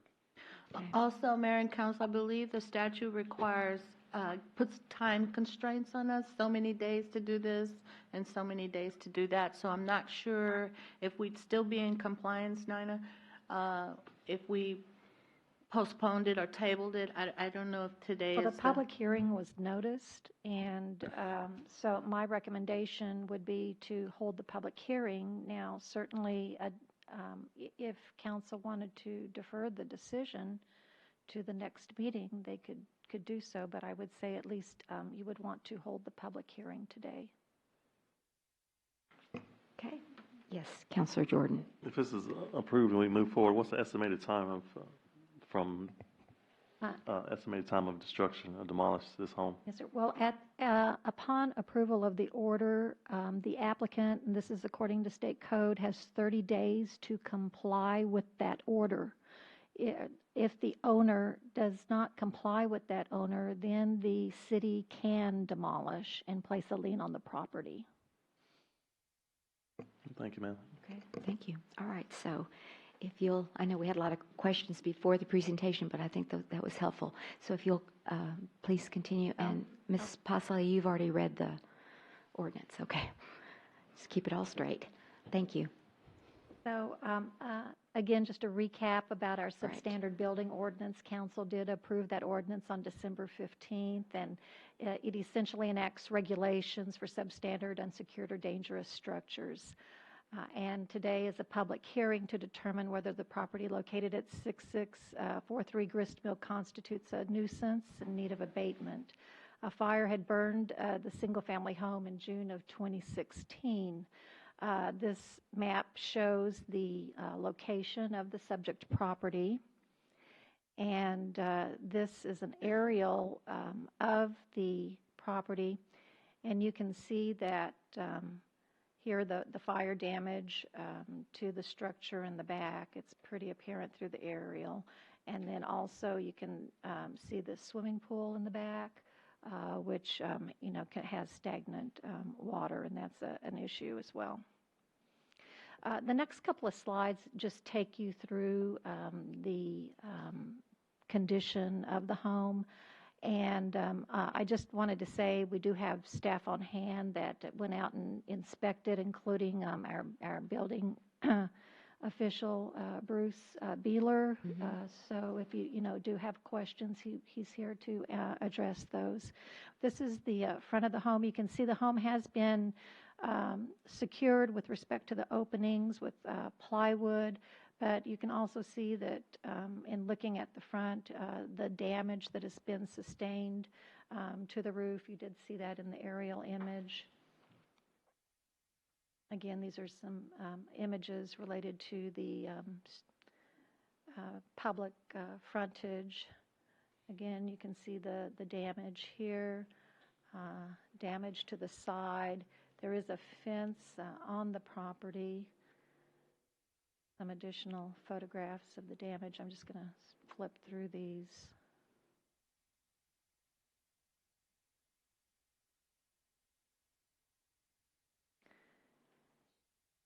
This is one of the statements made by Bruce Beeler, that it's uninhabitable and a danger to the neighborhood, and the pool is a health hazard and a danger as well.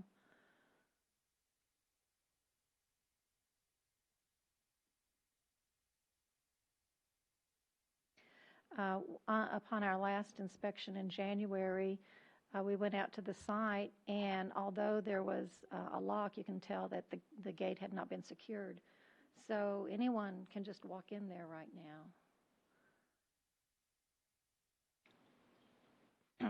So we did issue a series of violations. A formal notice was issued by the deputy fire marshal, and of course, this was in response to the fire. We also had a notice by our health inspector noting that the property is a public nuisance and primarily, related to the swimming pool. We had a notice issued by Bruce Beeler, our building official, again stating the violation in relation to the 2015 International Building Code. And then on October 13th, a certified letter was mailed that provided notice that if the home is not demolished in 10 days or no later than October 23rd, the city will initiate action to have the unsafe structure removed, and additionally ordered securing of the pool area by installing a fence 5 feet high around the pool to prevent entry. Of course, the home was not demolished, and as a result, our code officials began issuing citations on a weekly basis beginning November the 15th, and the owner was cited. So on November 15th, Mr. Maya had requested a 30-day extension to find a buyer to continue the project, and the request was not granted, and that's when we engaged in the enforcement actions. On November the 20th, Mr. Maya provided a signed demolition contract for the property. However, the contract did not state a time frame for the demolition, nor has a demolition permit application been submitted to the city. The owner has been cited on multiple occasions for public health and safety violations that can result in fines not to exceed $2,000 per occurrence. Again, some of those photographs are from the January 3rd inspection, and others were from after the fire damage. But on the January 3rd inspection, again, we found that the windows were boarded, but there was no demolition or repair that had occurred on the site. And again, the gate was found unlocked, and the swimming pool remained unsecured. The property has been unoccupied for approximately 19 months. A substandard building is any building or structure that's dilapidated, substandard, or unfit for human habitation and hazard to public health, safety, and welfare. Building or structure is presumed to be substandard or a building or structure if it does not meet the minimum standards, and these are stated in the ordinance that we had adopted back in December. And that ordinance identifies 23 criteria that have to be met. And based on staff inspections of the property does not meet 9 of the minimum criteria as defined in Article 312 substandard buildings, so it's in violation of our code currently. And I'm just going to sort of briefly go through these, but these are the standards that this structure does not meet, so therefore we believe it to be substandard. So again, I'm not going to read every one of these, but you do have all of this information in your packet. And I think the pictures say it all. Yeah. Mayor and Council, I just wanted to clarify, I did say that this was about demolishing the property, but it's really not. It's about declaring this property a nuisance. And whether there's a new owner or not, it's still a nuisance under our code. And so, and also this would just give us the authority after 30 days to demolish if the owner or the new owner doesn't come into compliance and demolish it himself, or, make substantial repairs, rebuild a house. So that's correct. Am I right? No. Well, the only issue I see is that if there is a new owner, they have a right to public hearing, and So they we are have to not come back present and do it today, again. and they were not Yeah. notified of the public hearing. So if that is the case, I would, we can quickly notify them and reschedule the public hearing. So again, as Denise stated, we are recommending the declaration of a public nuisance, and we're also recommending the order of a demolition of the building and the swimming pool. And in respect to the swimming pool, it could be demolished, or a security fence 5 feet in height that is gated and locked to enclose the pool be installed, and to drain any standing water and eliminate all unhealthy and unsafe conditions, including cleaning and grading of the property. Again, we had provided notice to the owner and the mortgagee, and that notice was sent via certified mail, and we did receive their signed receipts. Also, according to our ordinance, we notify property owners within 200 feet of the subject property to allow those owners an opportunity to speak at the hearing.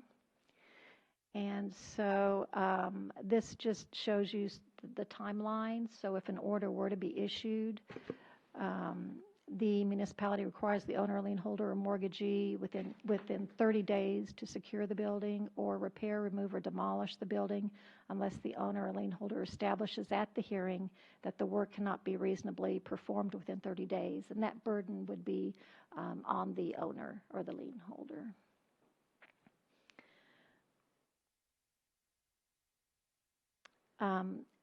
Also, with our ordinance, the municipality may not allow more than 90 days to repair, remove, or demolish the building or to fully perform the work. So if the owner were here tonight and presented a plan, again, we would not allow more than 90 days unless there was a detailed plan and time schedule. So that is provided in the ordinance. Again, the owner would have the burden of proof to demonstrate the scope and the time needed for the work. If the owner does not take action within the allotted time, the city may vacate, repair, secure, remove, or demolish the building, or relocate the occupants of the building. Well, it's vacant right now. There are no occupants. Repairs must meet the minimum housing standards. The city may secure the building if it violates the minimum standards and is unoccupied and occupied by persons who do not have a right of possession to the building. And the city must notify the mortgagee and lien holders having an interest in the building on which the building is located. And, of course, we could file a lien to recover the cost of the building. With respect to fiscal impact, if the funds are not identified in the FY18 budget to cover costs of abatement, a budget amendment would be necessary prior to the abatement action. The ordinance allows for the city to attach a lien to the property to recover the costs associated with the abatement.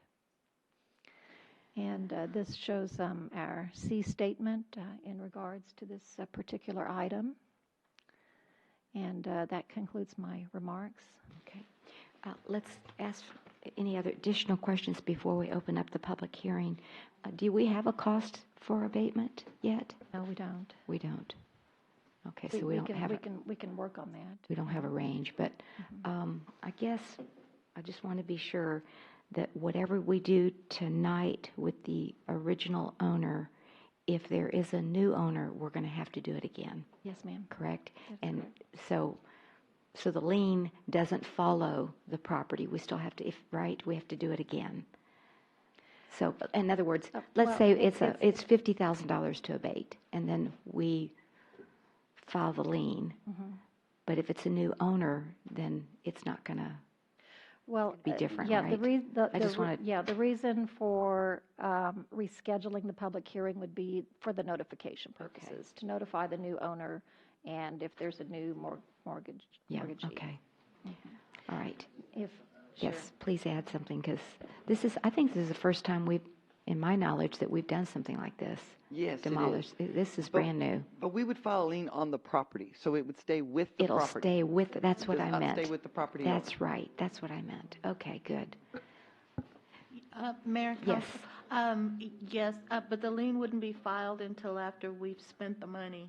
That's right. Yes. Okay. So we would have to, if there is a new owner, then we come back for another public hearing and go through all of this. And if they attend, and then they can present their case to city council, and then you would make a decision, we would have to, if you make a decision tonight, we would amend this ordinance for the new ordinance or the new ruling that you make, the new order. Okay. And then if the new owner, if you decide at that second hearing, if there is one, to declare it the property a nuisance, then we have 30 days to abate. And then after that, when we abate, then we will put the lien on the property. And it Okay. runs with the land. Okay, runs with the land, not with the owner. Okay, that's clear. Yes, Counselor Martinez. One of the things that I noticed when I was reading my packet, the pool, I thought there was a requirement that there be a security fence around a pool at all times. So with that gate being broken, and well, the water's so ugly looking, but it is possible a little kid can go in there and, hey, I found a new playground, and end up in the pool. That, Well, That's a danger. That was one of your recommendations. that is correct, That's yes. a very big health hazard to me. Yes, sir. Okay. Anyone else? Yes, Counselor Jordan. So we have not received any response from the lien holder? We received, they received our notice. Okay, but they haven't responded? No. All right, and when's the last time the city staff actually physically spoke with the owner besides today at 4:30? It was back in January. I don't have that specific date, but it was in January. January 5th or 5th? Well, we notified them via mail in January, but I Okay. believe I also spoke with them at that okay. time, or I had left a message. And I today don't you know. didn't actually speak with, Oh, it was it was just an an email email. today. Yeah, right, okay. And the lien holder is not here, I presume. Nobody looks like the lien holder from From the those I mortgage see. company, yeah. Nope. Okay, thank you. All right, if there's no further questions from our council, then I will open up the public hearing at approximately 4 minutes before 8 on Tuesday, February the 6th. Is there anyone in our chambers that would like to address this particular item at the public hearing this evening on the Gristmill home?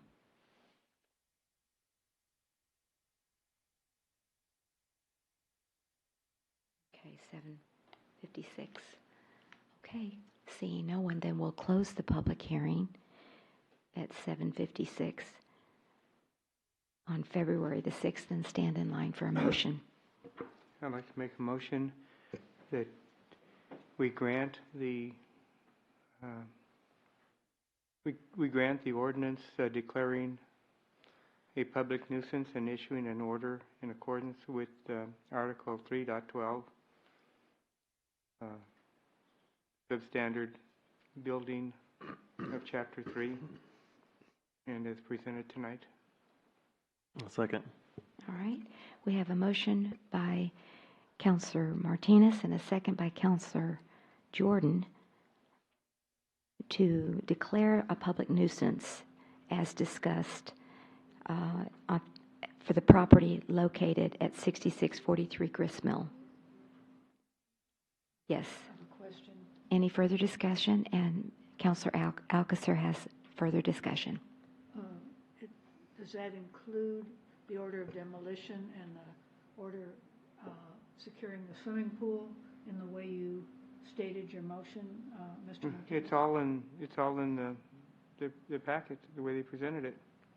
You included a number that I didn't see, so just wanted to make Yes, sure. 3.12. Does that include That's everything? in the. It's in the caption. In the That caption. includes- It's in the That caption. includes, that just gives us the authority to abate. It's not an order to demolish, just the order gives the city authority to abate after 30 days. Correct, Nina? It gives the order to abate, and that does include demolition. Yeah. Okay. Okay. After right. 30 days.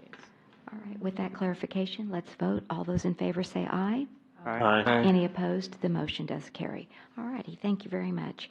Moving then to agenda item 8.4, our second public hearing this evening, presentation and discussion of a first reading of an ordinance granting specific use permit 2017-281 to Crystal Covina of the San Antonio Aquarium LLC for the operation of an entertainment outdoor facility in a B3 commercial industrial overlay zoning district generally located at 6320 Bandera Road, being 5.6 acres, known as CB 4429H, Lincoln Mercury Subdivision, Block 1, Lot 6, first reading as required by the Leon Valley Charter. And Ms. Bosley, if you'll please read the ordinance. An ordinance of the City of Leon Valley City Council granting a specific use permit number 2017-281 to Crystal Covina of the San Antonio Aquarium LLC for the operation of an entertainment outdoor facility in a B3 commercial industrial overlay zoning district generally located at 6320 Bandera Road, being 5.6 acres, known as CB 4429H, Lincoln Mercury Subdivision, Block 1, Lot 6. Thank you. All right. Please continue. Thank you. This is a specific use permit request from the San Antonio Aquarium, and it is a request for the use of entertainment outdoor. This concerns a parcel that's 5.6 acres located on 6320 Bandera Road. This map shows the location, the general location of the area. And the next image shows the site plan submitted by the applicant. And here you can see the outdoor uses. The Avery is in this area, the roller coaster, the carousel, stables here, and there's a splash pad here. And so those are the outdoor uses associated with the site, the outdoor entertainment. This is the building. It's about 48,000 square feet, and it's situated centrally on the parcel. Again, this parcel fronts Bandera Road and also Thistle Drive. You have a residentially zoned area, the ridge at Leon Valley, adjacent to it, and then two commercial parcels adjacent to the site. This map shows the zoning and land uses. So to the north you have Performance HQ, which is an automotive business, and this is a developed site zoned B3. You have the developed R6 Garden House District, the ridge at Leon Valley here. It's a residential development, and there's also a variable drainage easement that runs between this development and the site. To the south, you have developed B3, which is Tri-Color Auto Sales and Thistle Drive, and then, of course, Bandera Road. This is an aerial view of the site. I apologize, the image is not very good. But again, you can sort of see the outdoor uses here, the roller coaster, the carousel. At the time of this aerial, the pony corral was located here at the corner of the property. It has since been relocated to inside the building here. And then the splash pad is again located in this area here. You can see sort of the artificial turf and the parking area.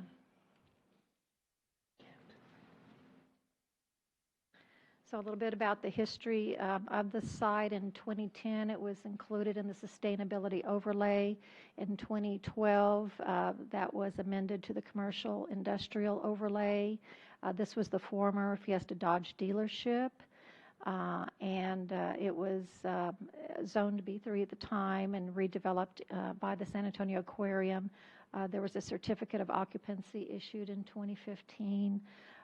That was issued in error by the City of Leon Valley, and it was subsequently revoked. And in 2017, there was a letter from Leon Valley to cease operation of the outdoor entertainment.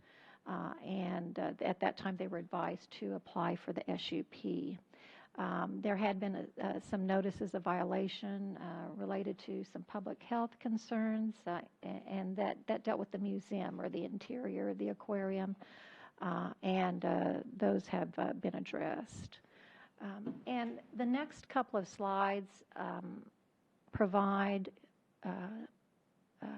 sections of the master plan that are pertinent to this particular site. And so I'm just going to go through these quickly, but if you do have a question, feel free to stop me. The land use designation for this parcel is commercial. Again, the properties to the north and south are designated commercial land use as well, and the properties to the west are designated garden house. In the section pertaining to South Bandera Road, on page 18, it states that the goal of this plan is to encourage retail use along a portion of the corridor, and so I wanted to point that out.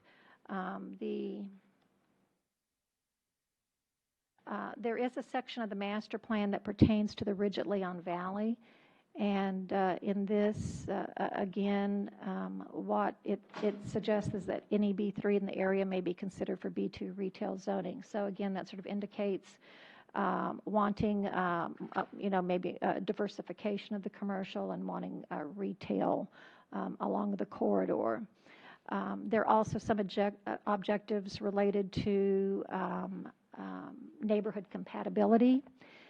You can see protect the residential neighborhoods from encroachment of commercial or high-density residential and seek to locate supporting neighborhood land uses on the periphery.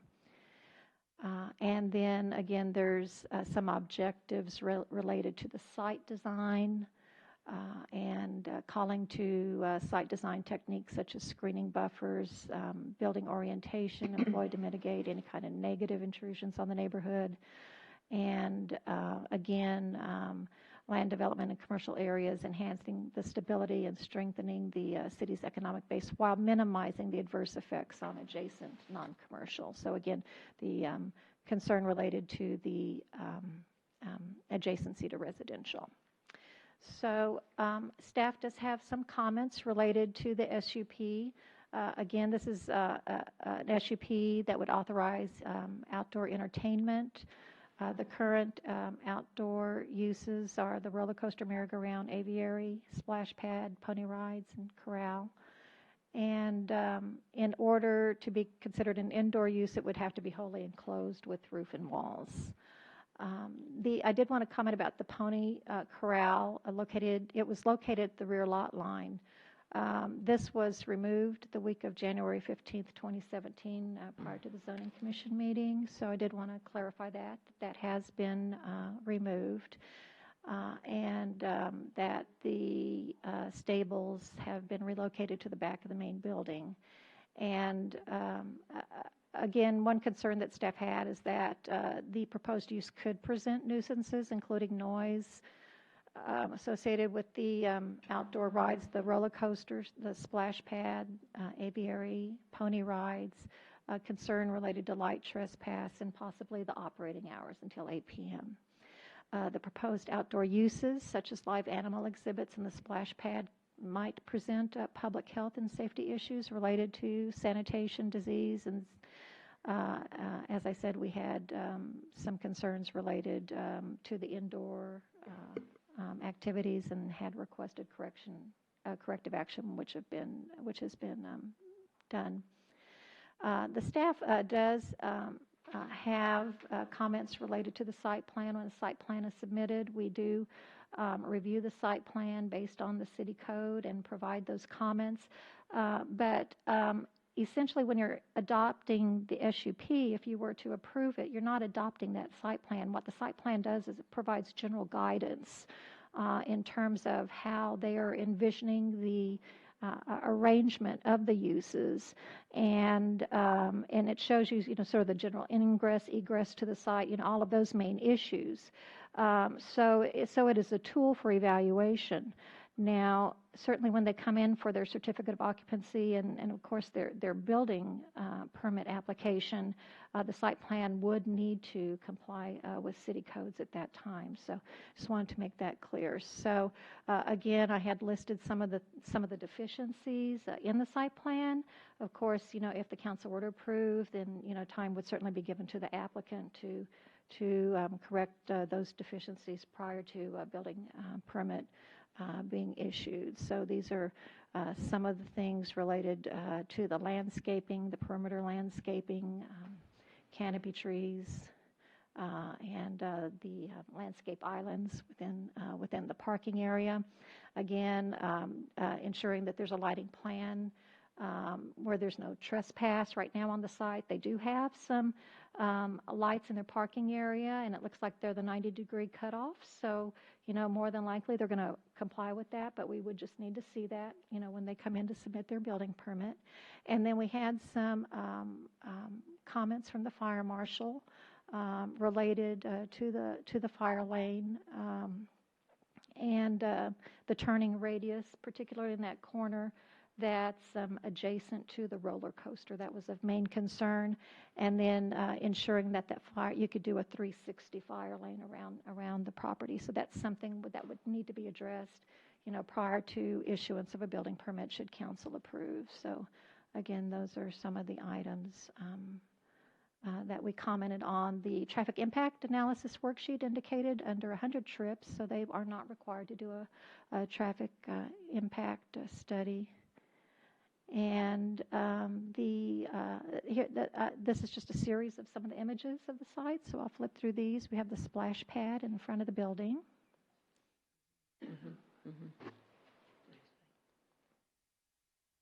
This was the pony corral at the back of the property that has been removed. That's been removed.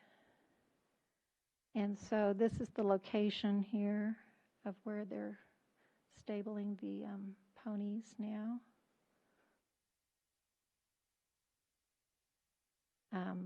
The merry-go-round has a fence around it.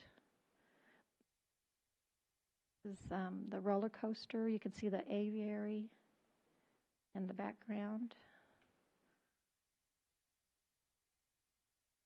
And you have the roller coaster with the building in the back. This is the platform that they use to embark on the roller coaster ride.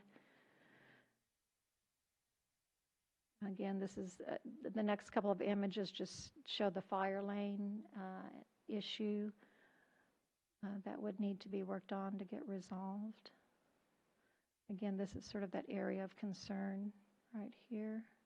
This is the roller coaster.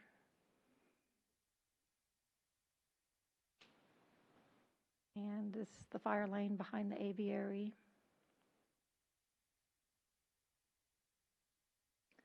And then this is an image of the back parking lot. Again, you have there is a screening fence. Our code requires an 8-foot screening fence. So, and this one's,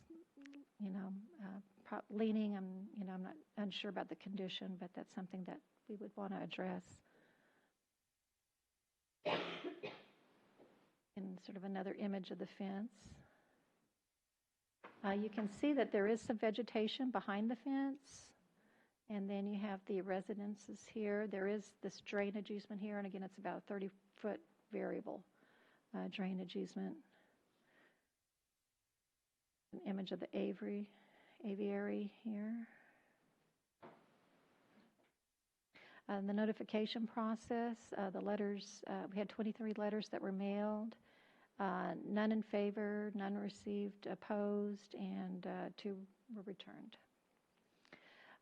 Staff recommends denial. The SUP to allow the entertainment outdoor use is not consistent with the master plan. The proposed use represents an increase in the intensity of the commercial use, which is not a goal of the master plan. The goal of the master plan is to encourage B2 retail development along Bandera Corridor. The proposed use represents an increase in intensity of the commercial use, which is not a goal of the master plan. The use and intensity of the SUP request is not compatible with the current garden house uses adjacent to the site, and the nature of the activity could be a nuisance to the adjacent residential area, specifically noise, light trespass, and public sanitation issue. On January the 23rd, the Zoning Commission recommended denial and have the findings here, and Chairman Burnside is present. If you have any questions regarding the zoning report. Does he want to present the zoning commission findings, or that's usually what we've done, but it's up to you? Well, you can go ahead. I think I'm Hal Burnside, Chairman of the Zoning Commission. This was the presentation that staff made to us, essentially, and with the findings. The discussion was that I think certainly on my part, that we thought this is a good business, for Leon Valley. We would like to see this, if this specific use permit is granted, to come into compliance with the requirements of the zoning.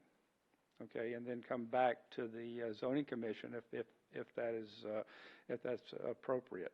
The vote was there were 7 commissioners there. There were 6 for recommended approval of the denial. Okay, and then there was 1 opposed. Okay, thank you. And so the findings that the Zoning Commission made was that it was not consistent with the City of Leon Valley's comprehensive master plan, that there are concerns about nuisance issues for the residents in the properties nearby, and there are outstanding compliance issues related to the fire marshal. On January 25th, we received a letter from the applicant providing a letter stating that the aquarium will comply with city codes if the SUP is granted, and that was included in your packet. Should the city council consider approval, staff has some additional recommendations. I don't know if you want me to go through in detail all of these recommendations. You've probably had an opportunity to review those. But if you'll go ahead, just for the benefit of the council and for our citizens here this evening. So one condition we were recommending was that the roller coaster merry-go-round splash pad and any live animals, including the aviary, cayman, pony rides, and stabling, shall be set back a minimum of 25 feet from the rear property line to provide for a buffer from the Ridge of Leon Valley subdivision in accordance with the zoning code. That is a setback for the commercial, but we wanted to ensure that if there were, the live exhibits, that would also comply with the setback requirement of the code. Excuse me, can I ask, what is it currently? Is there no setback now? It is 25. 25. It's 25 because it's adjacent to residential. Okay. But as I said, they did have a pony corral there within the setback, and so we just want to make sure that you're just kind of reiterating that. We're reiterating okay, that. Very good. We had some recommendations related to splash pad conditions. You'll find this criteria among, many cities where they actually do have design standards for splash pads now because they're so popular. And so some of the recommendations for conditions is that the surfaces shall slope to a drain. Perimeter of pad shall be designed to prevent water entering from the surrounding areas. Because of the slope of the property, you do have water coming in from the parking lot area, and that would be a concern, So that is a recommendation. If water is allowed to be retained for a short period of time, the depth of the retained water base shall not exceed 15 centimeters. Surfaces shall be readily cleaned and sanitized. Backflow preventers shall be provided on water supply lines. Where electricity is used, ensure ground fault circuit interrupters, ensure that they're functional. For non-recirculating systems, the splash pad surface shall be drained and disinfected between daily uses. If recirculation is provided, the splash pad shall be maintained with adequate filtration and disinfectant 24 hours per day unless the water is drained. Persons under 18 years of age using the splash pad shall be supervised by parents, guardians, or an adult 18 years of age or older.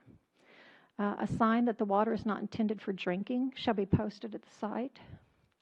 If splash pad becomes contaminated due to fouling, the splash pad and any equipment used shall be cleaned and disinfected in accordance with the Centers for Disease Control and Prevention's fecal incident response recommendation for pool staff, and that's posted on the CDC's website.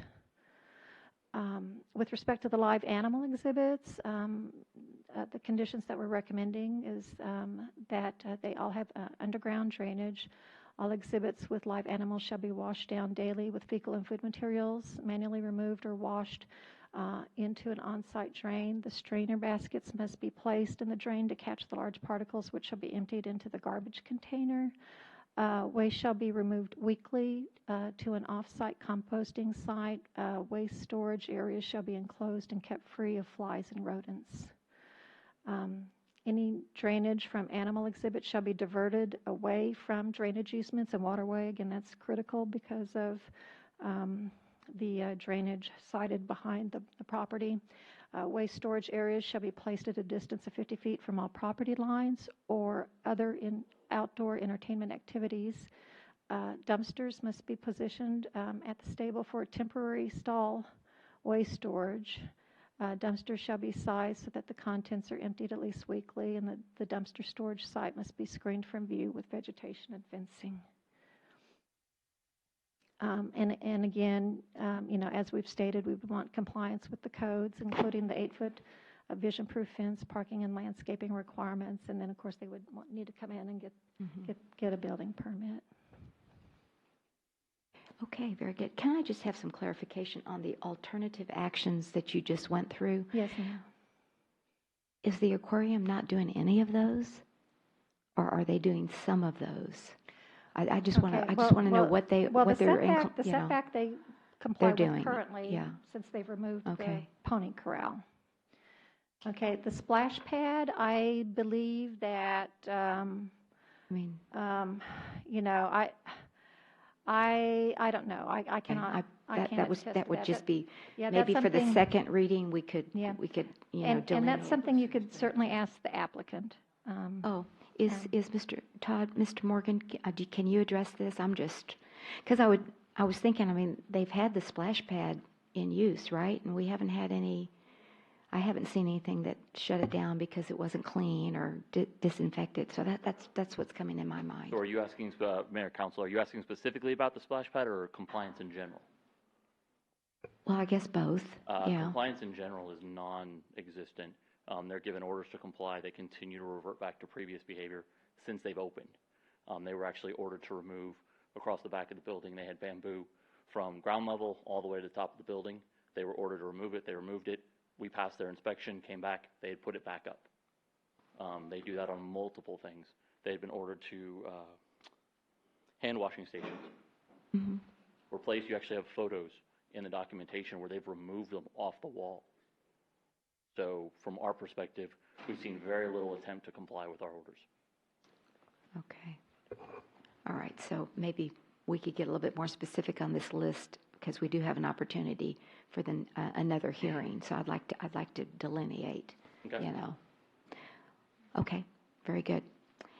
Any other questions? One other thing. Have we gotten any complaints of noise, smell? I haven't seen any. Usually I'll get somebody calling me if they, especially that, if it's especially if it's a noise issue. So I haven't seen any of that. And I was After the wondering, animal smell, you have? because you're within roughly 100 to 150 feet of the back of the ridge there. Okay. And they don't clean out the stalls for the animals, so you can smell it anytime the wind blows. That southwesterly wind, you can smell it in the neighborhood. Okay. So. All right. And Is yes, Ms. go ahead. Covino here? Yes. Yes, the applicant is here. Oh, good. Okay, come on up. Yes, come on up. We'd love to hear from you. And Good evening and welcome. I know Ms. Appreciate Covino your- can address the splash pad too, Sure. because I think it's inoperable right now, and so Okay. there's work being done related to the pump system, so she can. I have a question first, though. When I was looking back at the SUP request itself, it appears it only says it's for the aviary. No, it's for outdoor entertainment. But that wasn't specific. I mean, if it's an SUP, isn't that supposed to be specific? And That is the category as it's described in our use matrix. So all of Page those 4. uses that were listed would fall under the outdoor entertainment, the entertainment/outdoor use. Okay, so they don't have to be in the application, because even in her letter, she just writes the aviary and the. Yeah, that is correct. She only noted 2 items, I believe, the Yes. aviary and the ponies. Yes. Is that it? Yeah, in the letter. But in reality, there were other outdoor entertainment Right, so my structures on the site. And so what this would allow for is all of those to remain, should council approve that. Even though they're not specifically delineated. That is correct. That would fall under outdoor entertainment. You All can of those put would fall under outdoor anything in it? entertainment. You can put anything in, is that? If you wanted to list specific conditions that have only certain uses, you could do that if council were to approve. I guess I'd like to ask her, since she only mentioned those 2 in the letter, what is the intent? Good evening and welcome. Thank you for being here. Yes, thank you for having me. So, to answer your question, there's been much discussion with the city on the coaster on the merry-go-round. The splash pad kind of wasn't brought into the discussion until recently, and then the outdoor aviary. And I sort of went in my priorities of concern. So my biggest priority is the outdoor aviary itself. And so that's what I addressed in the design statement. That's what I mostly addressed in the letter. The coaster and the carousel, when the city came to us and wanted this SUP, we were willing to remove them, sell them, get rid of them, get them out of there. Then when we found out that that would not fix the issue, that we still would need an SUP for the outdoor aviary itself and for the splash pad, we decided to kind of hold off and see what happens here. And so that's where we're at. But I guess my focus, if I inadvertently left that out of the letter, that's because my focus is the aviary, and the rest of them I'm completely willing to lose. I'm also completely willing to bring them into compliance, which I'll go over when. Okay, so if we can resolve it with the aviary and the splash pad, which are kind of already there permanently, we might be able to resolve the overall issue? Yes, ma'am. I'm willing to take the specific use permit however I can get it, basically. As I said, the bulk of our investment and the bulk of the landscaping and things that we've added, which I'll discuss in a minute, are in that outdoor aviary, and that's, my main concern and my priority in the 4 items. That's my priority. Okay, because you add that you have 20, even though the aviary is like 7,500 square feet, that you have 22,000 square feet of, was that just a misnumber? No, ma'am. The landscaping, I counted the entire property where we added landscaping. So those are the planter beds along the I believe south, I don't know my directions very well, but along the one side of the building where the coaster is, the strip of grass along the front, along Bandera, the palm trees that we've planted both in the back and the front, and the bamboo that we've planted along that same side on the actual property line on the fence. So the 22,000 square feet of landscaping included all of it, just to kind of give the total landscaping for their percentage requirements. Okay, and you're sure of that figure? Yes, ma'am, we measured. Okay. Yes, ma'am. All right, thank you. Okay. Is there anything else that you'd like to address that you've heard, or you want to wait? I mean, this is your opportunity to go ahead and speak, and then we can ask you questions. I wasn't and sure then, if she was done. Yes, I believe you're done, Okay. Ms. Mendez. All Yes. right. So first of all, I just wanted to express my appreciation to the City of Leon Valley. We've loved being here. We started developing that lot in 2014, and it's been great. It's been a great place to be. I have 7, soon to be 8 children that I bring up here regularly. We patronize many businesses in the City of Leon Valley frequently. The restaurants, the hotels. We live in Austin currently, so it's only a 90-minute drive, and we come here frequently. So we're happy to be here. As I go over, I just kind of want to answer like line by line some of the things. If you could go to slide number 9.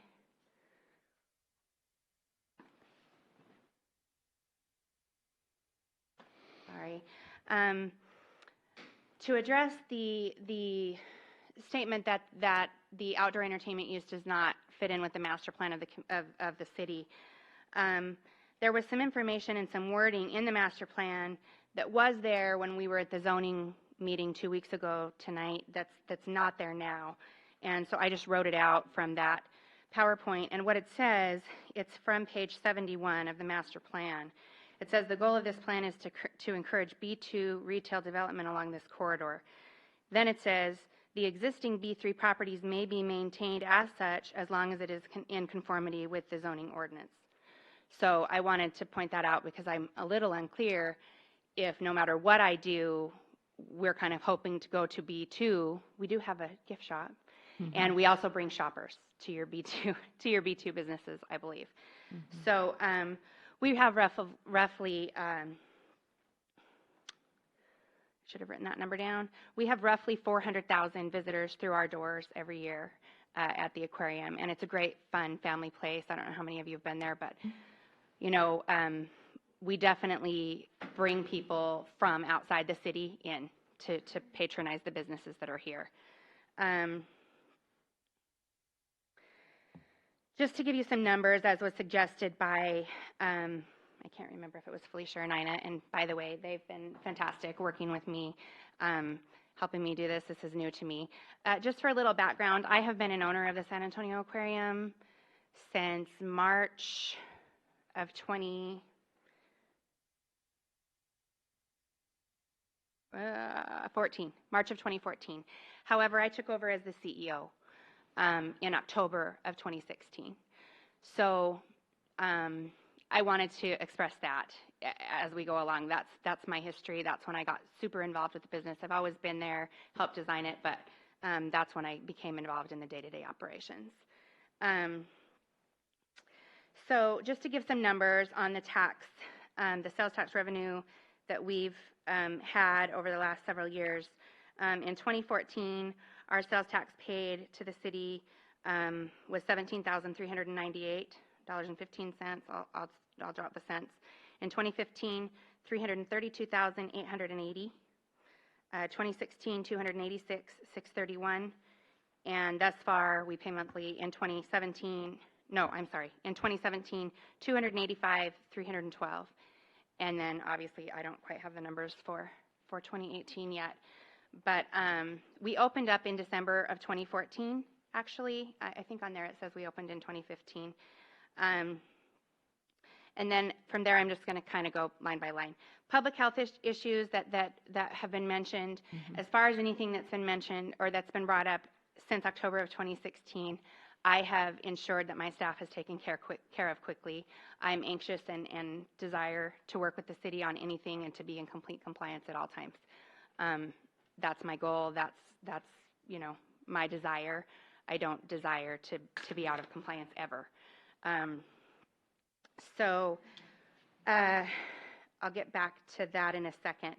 I've got that on the last page, but we have never had any complaints to us brought to our attention by neighboring businesses, by the residences that are there, on lighting issues, noise issues, smell issues, or otherwise.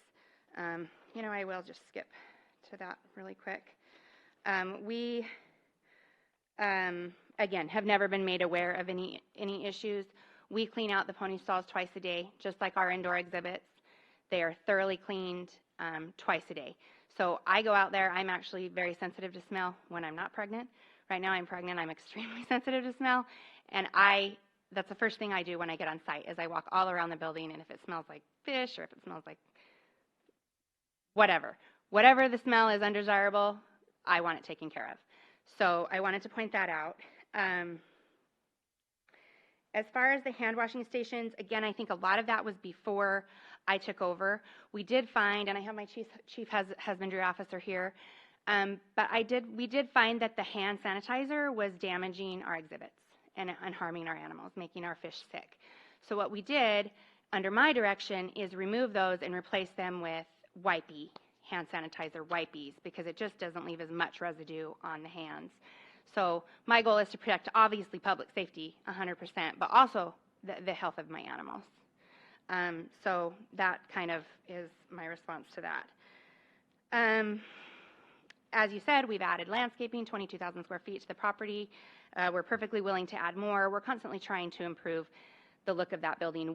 When we took over the building, I believe had been abandoned for 8 years, I believe is the time. And boy, I bet you guys were close to doing what you just did and declaring it a public nuisance. There were raccoons in there and mountains of raccoon feces. It was bad. So we feel that we've done a lot, obviously, to improve the building, and we constantly want to make it better. We operate on budgets just like the city does, right? And when we have beautification plans and things in place to constantly make our facilities better. I wanted to note that the pony corral that was at the back of the property was not removed until January 15th, but we stopped using it in October of 2017, and we built those stables up toward the front of the property. We did leave the little circular, I don't know what you want to call it, temporary stable thing down there as we were trying to sell it, and we were hoping whoever bought it would come and take it down for us. That didn't sell, so when we were talking about this and I saw it on the presentation, I said, oh, we are not using that. We need to take it down. So we took it down that day.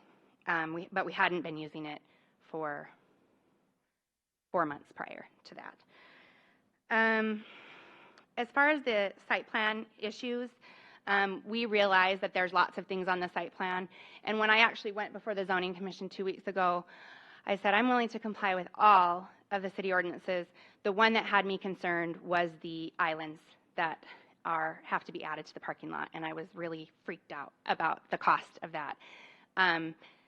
But we've since evaluated it and decided that, you know what, it will make our facility look way better, and we're completely willing to comply with that. I got some prices. It wasn't as expensive as I thought it would be.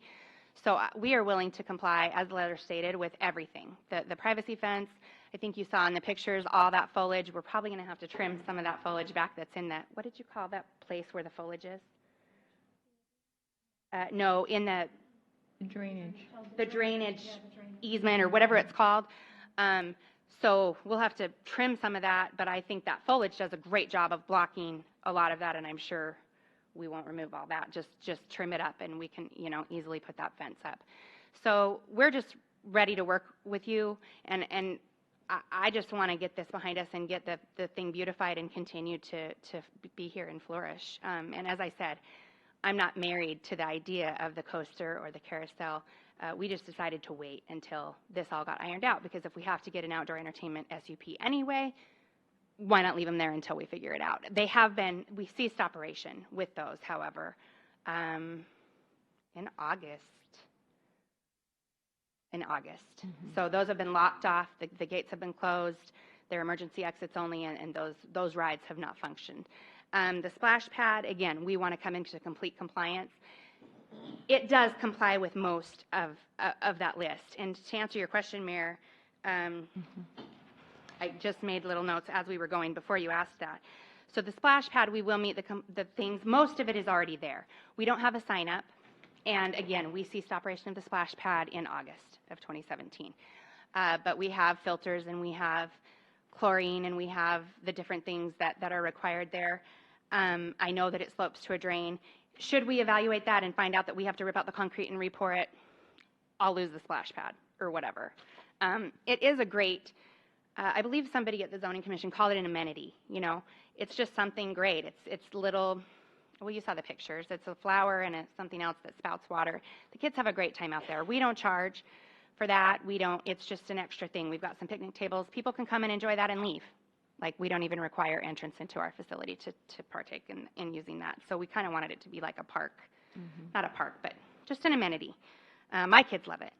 So I would hate to lose it, but it is what it is. So again, we meet most of those requirements, I believe, except for the signage. And as far as the grade and slope of it, that's something that I'm going to have to check with experts on and establish. The live animal exhibits, can you go to those? I'm sorry I didn't note the slide numbers, but it's under the staff comments. And the first one said setback conditions. Oh, the 25 feet. Sorry. Perfect. Back a few more. I skipped that one. Setback conditions. We do meet the setback conditions. I believe Nina had mentioned that when you asked that question. The dumpsters are down there, as you saw in the picture. It was asked at the zoning commission meeting if those dumpsters were in the fire lane. They are not. The fire lane kind of goes around the dumpsters. Reading those requirements, no problem. We have that L-shaped lot, and I believe we can move the dumpsters onto the L part of it that's not used, so that it's 50 feet away from everything. Because I was just trying to imagine if we move it 50 feet toward the building, then it's by the outdoor entertainment area. But I believe we have a place. But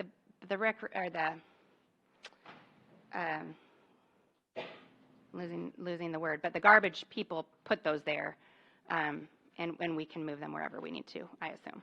I don't know how hard they are to move, but we'll figure it out. But the exhibits themselves, the animal exhibits, the coaster, all that stuff meets those setback requirements already. If you go to, yep, there we go, the live animal exhibits. So the outdoor animal exhibits do have underground drainage. They are washed down daily with the fecal and food materials manually removed. There's drains, there's baskets in those drains to catch those things, and those get emptied daily.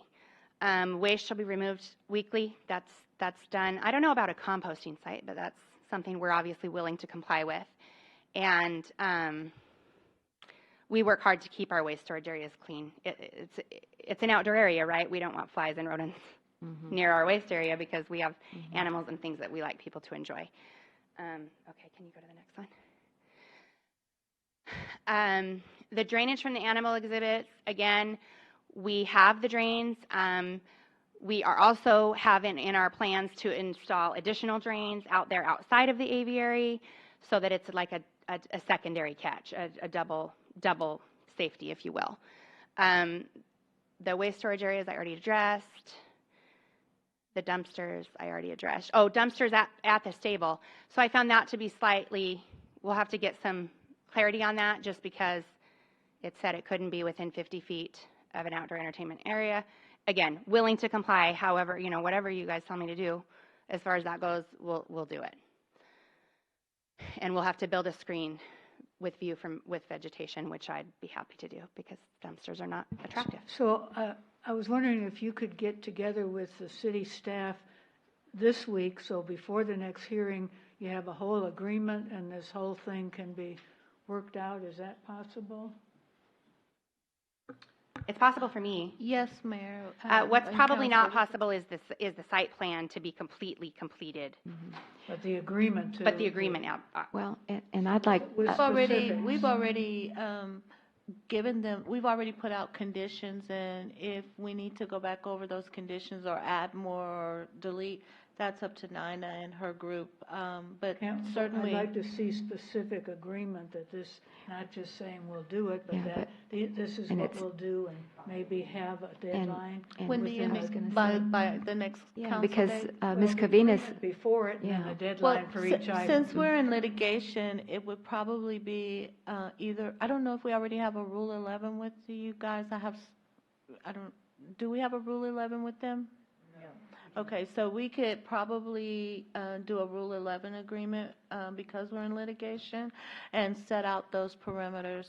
And then when we come back here, we'll go ahead and present that to you and you can make a decision. Ms. Covina is saying she has complied with some of it, so, we can check that off. Or if she hasn't, then what she needs to do in order to get into compliance and the date. I think I'll talk to outside that's counsel a good point to have a deadline. Sure. Just so that Absolutely. we can get this thing. And my wrapped up. understanding with that was just that the SUP could be granted with the stipulations and even dates to where they had to be met, or it would be revoked, right? One of the things that Even better, excuse me, Mayor, with the Rule 11, which means you're having an agreement that would be signed by the court, so you'd both be bound by it, and then you're both protected. Absolutely. And I think the emphasis on health and safety is it's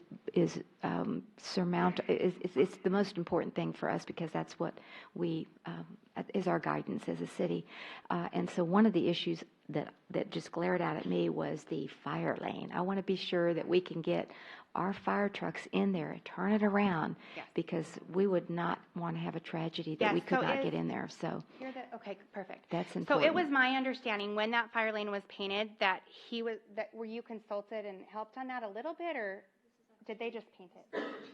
Oh, I'm sorry. I'm sorry.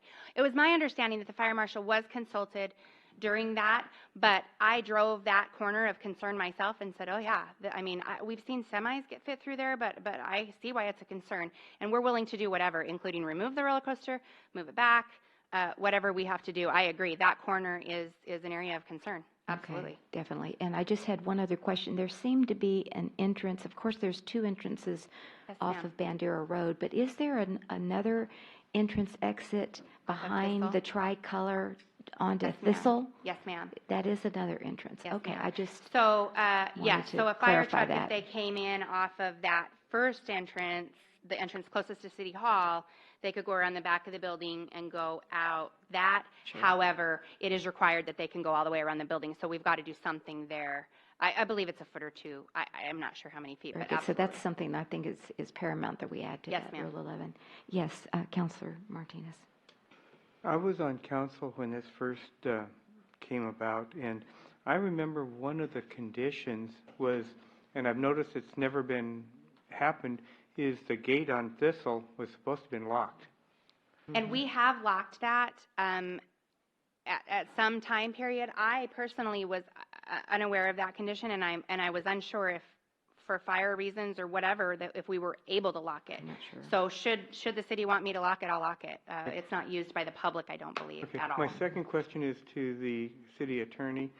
Please describe what Article 11. No, Rule or 11. Rule 11 Yeah. agreement is. Okay. It's just an agreement. When you're in litigation, if you make a contract or an agreement with the opposing party, it gets signed and sealed by, it gets signed by both parties and actually sealed by the court that we're both bound to whatever roles and responsibilities and obligations in that Rule 11 agreement.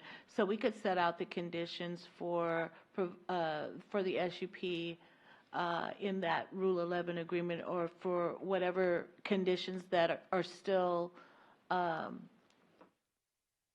unaddressed. Okay, thank you, and I'm sure the audience that didn't know what that is appreciates the answer. Including me. Thank Yeah, you. okay. Including you. Yes. Let me see if there's any other questions from our counselors. If not, I will go to City Manager Kinsler. Yes, ma'am. Thank you, Mayor. The city attorney just asked what my thoughts were on the Rule 11 agreement, and I'm absolutely in favor of the Rule 11 agreement. But you talked about something that was paramount to you, and that's the fire lane, and I agree 100%. But something that also is paramount that I don't even know, because you're so new, that you're aware of. You just made mention that you removed the hand sanitizers and put in the wipey things instead. So what I think you need to know is that we got a visit from the CDC and the Department of Epidemiology, and you all have received several letters from us prior to your time, and have had several health inspections, and they required that you have the hand sanitizers. And so in order to remain open, and then when we walked back in to inspect, they were all gone.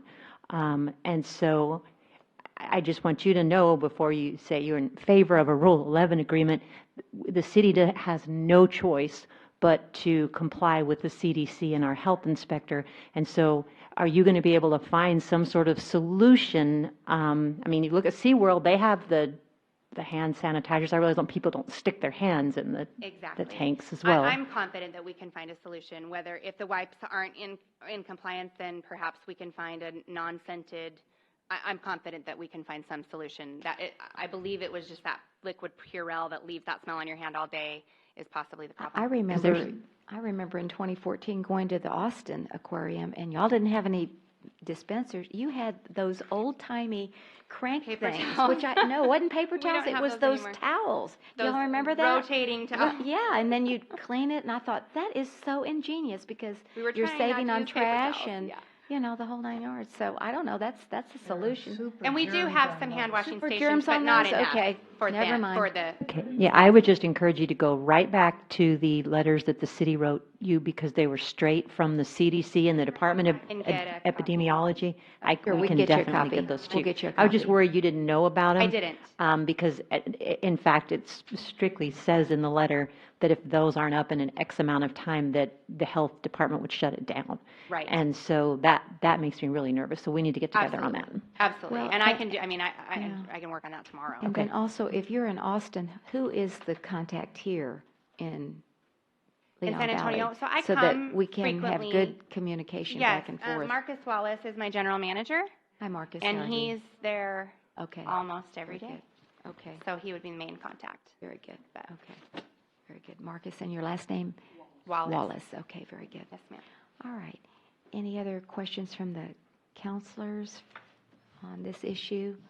Okay, this is a public hearing, so I will open up the public hearing on this SUP. We'd like to hear from our citizens, and it's approximately 8:50 on February the 6th, and I'll open up the public hearing on this SUP for the San Antonio Aquarium.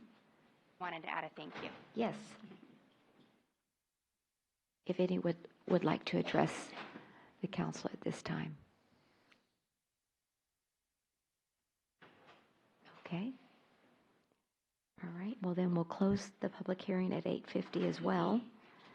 And because this is our first reading, the council does not take action, but as you've heard, we've encouraged San Antonio Aquarium representatives and owners to meet with our staff and work together with work out of Rule 11. You know, I'd just like to add that, I just appreciate the time and the effort and the money that you've put forth in bringing to Leon Valley a family-oriented business. I've taken my granddaughter there several times, and I love the aquarium. I really do. And, and I think y'all have a heart. You give teachers free admission and foster families free admission. You're always reaching out to better people who are less fortunate, and I do thank you for that. So I'm encouraged that you want to work with us and want to work with our staff and work through the courts to resolve this, and so we welcome that. Thank you so much. All right, anything else that anybody would like to say? Yes. Would it be possible for us to stop by and just go look at some of these open issues where we can get a firsthand? Absolutely. We can either schedule that where it's scheduled and Marcus and Chris can show you around. Absolutely. Positively. Okay, In fact, thank- we were kind of wishing that I could transport you all there so we could just walk around and talk one at a time. Okay, very good. Yes. No, not together. It's an open meetings violation, but one-on-one or up to two. Okay. Thank you very much, Ms. Covina, for being here, and Mr. Wallace, we appreciate you being here too. All right. So then moving to the next public hearing, agenda number 8.5. We have a public hearing presentation and discussion on the first reading of an ordinance granting specific use permit 2017-283 to Jen Roldan, U-Haul Company of San Antonio, to allow the use of an auto and boat storage for a proposed self-storage facility in a B3 commercial zoning district, and zoning case 2017-402B, rezoning the property from the Sustainability Overlay District to the Commercial Industrial Overlay District, being 3.53 acres on Grissom Road, described as Lot 103, Block 101, CB 4433, located on Grissom Road, and the first reading is required by the Leon Valley Charter. Ms. Pasley, if you'll please read the ordinance. An ordinance granting specific use permit number 2017-283 to Jen Roldan, U-Haul Company of San Antonio, to allow the use of auto and boat storage for proposed self-storage facility in a B3 commercial zoning district, and zoning case number 2017-402B, rezoning the property from the Sustainability Overlay District to the Commercial Industrial Overlay District, being 3.58 acres on Grissom Road, known as CB 4433, Block 101, Lot 103. Okay, thank you very much. Ms. Nova, and if you'll please continue. Thank you. Thank you very much. I will need to update the City Council because Okay. we've had a major development. Oh. There is a local manager, John Martinez, with the U-Haul Company. Jen Roldan's with corporate. She's had him be the local representative, and he's come in to me today just at 5:30 p.m.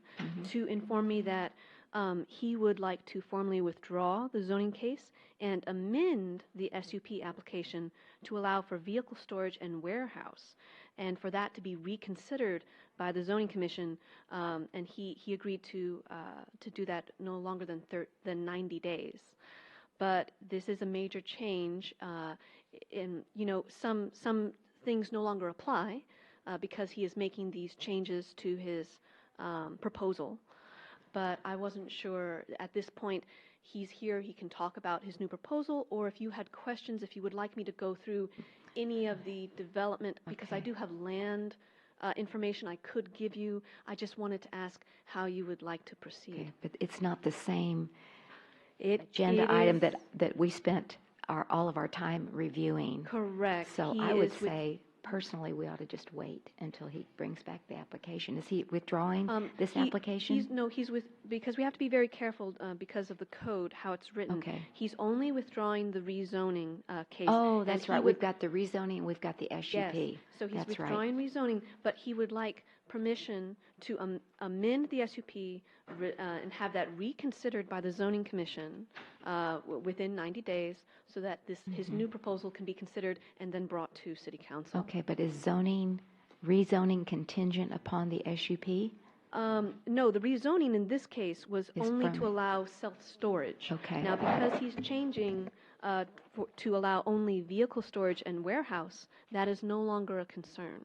Okay, so we don't need to rezone. Correct. Okay, It's strictly SUP. Okay, At least all right. that is the proposal. If you would like to hear his statement on that proposal, he is here. Let me open it up to the council and Excuse see me. what would y'all. Oh, I'm sorry, I'm going to step in for Ms. Frederick. Is any of what you are going to propose now in this caption? Then we can't talk about it. Well, then. If I'm not mistaken, Mayor, if it's not well, agendized, that was. I thought she said the SUP he wants to amend. Correct. And take And back- then the rezoning, he doesn't Withdrawing. need it anymore because he's going to apply under an applicable zoning Correct. requirement, right?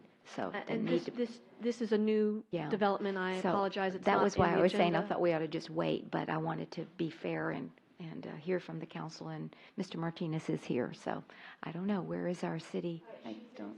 In the restaurant. Oh, well, she has a right to do that. Okay.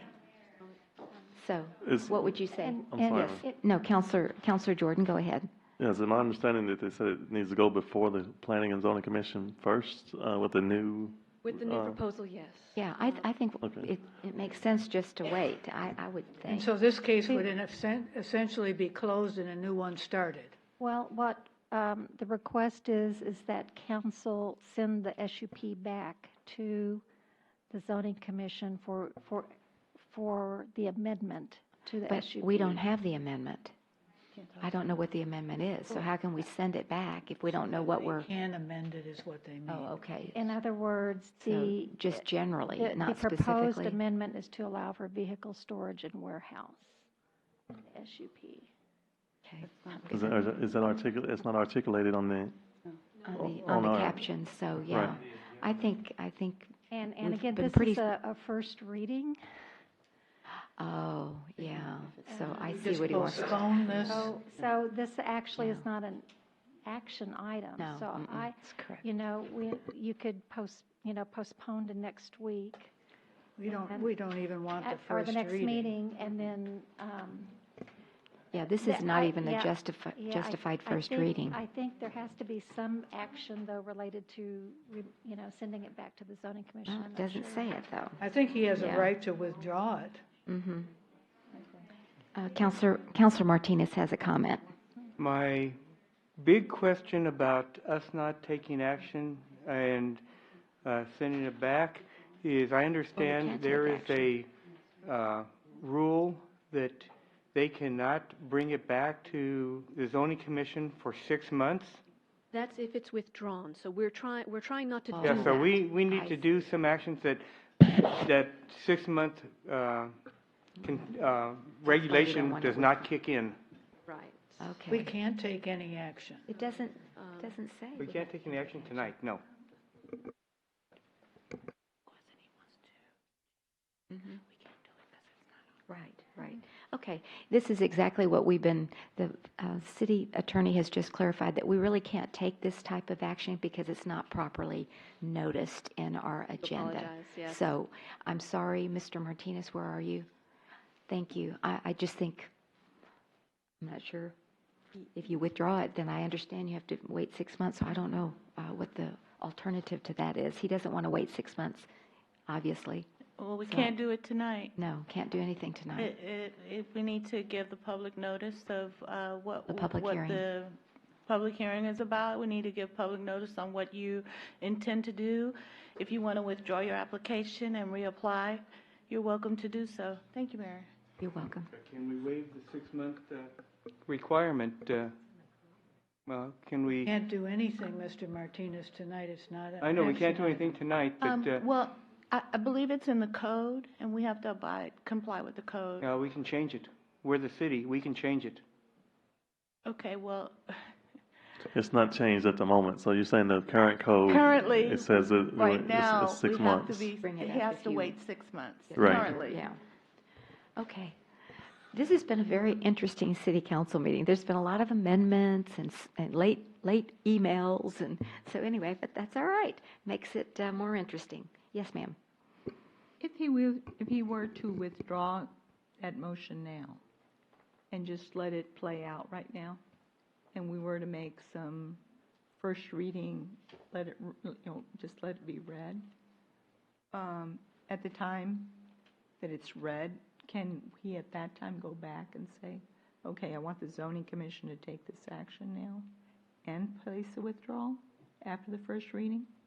Would it make sense? No. But it's not, the first reading isn't what he wants. I understand. That's why we can't take it up, right? All right, let me clarify, Mayor and Councilor Ely, are you asking on the second reading, can we do it? Is that what you're asking? Or the second reading? Well, there's only, it's today and We the have second. only this first reading, and then the next reading, if he wants to apply, I believe he has to comply with the 6 months, because he's already applied. Now he's withdrawn, and the rules say that he has to wait 6 months before he can reapply. That is correct. So we can't have this reading and then come back for another first reading. Okay. Because he still has to abide by the rules of application. Excuse me, Madam Mayor. I mean, well, in the code. Councilor Jordan. Did we just get this request for a change today? Just today at 5:30. 5:30. Okay. Okay. Yes, Now, Mr. Martinez. it's my understanding that this is the first time this 6-month rule has been imposed. It's never been imposed on any other cases until this one came up, and someone just found this new this requirement, and they're imposing it for the first time on this case here. What? Yes, you sure may. I don't, my knowledge, we've imposed it before. Yes, we have. It's been imposed, not very often over Not the very years, often, but because yeah. typically an applicant knows what they want and they go forward with their cases, but there have been several that have been withdrawn. Right. I don't have the information in front of me. I would have to go research the cases and bring that back to you, but that has been my experience. That regulation has been in the code since the 80s. Yeah. If you had if you could bring some cases back just to, I'd like Mr. Martinez to have the evidence that this is not the first time that we've done it in the past. Certainly. Yes, I would appreciate that. Thank you. Just Yes. so I understand, what is the purpose of the 6-month delay?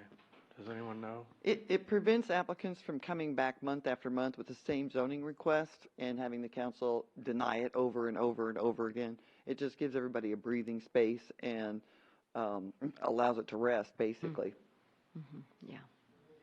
Okay. Otherwise, you would have, say you had someone who wanted to rezone a property from R1 single family to R3 multifamily, and they've got this plot of land. If they get turned down by the zoning commission and then turned down ultimately by the city council, without that rule, they could come back the very next month and apply for that again. Mayor, Council, 9, am I correct in that in San Antonio it's 12 months? That's what I thought. I read that. City of San Antonio, it is 12 months. 12 months. Right, right. Sure. Come on up, Mr. Rubio. And I know you're the owner of the property. Yes. See you, Good to see you too, Mr. members. Rubio. We are not asking to rezone it. So I could understand waiting 6 months if you're coming back again to ask to rezone it. We are not. In fact, they're going to use it for a zone that is allowed by right. Okay, so they're just going to use it for something that's allowed by right. By right. In that zone. Mm-hmm. And once they figure out what they're going to build, they'll need a specific use permit for the building because it's next to a residential area. So the specific use permit that they applied for was for boats. They're going to withdraw the boats. They're going to withdraw the zoning. So this is a brand new SUP for a subject that was not covered in the zone a week ago or 2 weeks ago. I didn't get involved until after their meeting. I didn't participate. I didn't know what was going on. And I knew that what they wanted to do, the core of what they wanted to do, was allowed by right. So after I explained to Mr. Martinez that they kind of went to the left when they just had to go straight down the road, they got sidetracked. So that specific use permit that they applied for boats, they're removing. The zoning, they're removing. So they don't even have a building yet to present for SUP, but it's allowed by right. And so they just want to know that what is on your website for commercial, B3 commercial, which is on page 4 of your website, and it says allowed by right, automotive vehicle storage, allowed by right, as long as you have the vehicles operational with current stickers and license. That's all they're going to do. The problem is they don't even own the property, Mr. Rubio. I know. And I find really that don't. very difficult for someone who doesn't own the property to come in and apply for an SUP or anything. I think the owner should have been you, or you should have sold the property. I didn't know that they were going to do this, and I think somehow they miscommunicated, and so here we are. I didn't know they were going through this process. So here we are. They came up to me. I told them, you've got it approved by right. You can't do boats. You can't do storage. You can do cars and vehicles, and that's approved for the zone. And so they just want to get a hint that they're going to be able to work with the city so that they can move on and purchase the property in March. Okay. And So- the two areas that they care to start a business on is allowed by right on the zoning. So I'm telling them they won't have a problem with what's allowed Okay. by right. Might as well. So we don't need to do anything. They don't need to do anything. Okay. You know what? The city attorney has just made a recommendation that let's just go ahead and open up the public hearing on this, and we'll hear it out and go idea. forward. So it's about 10 minutes after, I know we haven't actually had anything presented, but 10 minutes after, no, it's about 8 minutes after 9. And do you want Ms. Novan to, she didn't, She can make the presentation. let's have her make the presentation, and then we'll talk it out and see at the end of the presentation what alternatives we have. Okay, Okay, yes, thank you. I apologize for the confusion. Well, I think it just kind of threw everybody a curve, so. Yes. At least it threw me a curve. But, So, but that's the recommendation of the city attorney, so I'm going to take her recommendation that we go ahead with the, okay. Oh, but you know what? How are we going, Yeah. It's not the Well, right see, we'd thing already to do. determined it wasn't the right one. Right. And I so don't think that's, I mean, I don't know how relevant it would be for her to make a presentation at this point. well, There's that's, some history. There's some history? Land zoning. well, I think Well, since. how are we Up to you, Mayor. Okay, let's go ahead and do it since we've already promised the public. Let's just go ahead and we'll try to synopsize it as best we can and stick with the agenda item. I think that's what we need to do. Yes, ma'am. Yeah. So, as applied, it was a zoning, Do I need rezoning to, case in excuse me just a second, I have not, yes, I did read it. And did you read the ordinance? I think we did. No, because that's right, it wasn't going to be, that's right, it was withdrawn. That's right. Okay, hang on just a second. We didn't read it either because it wasn't the right, it didn't match up. Can we go into executive session? Yes, I would like that. Okay, For a few minutes? okay, all right.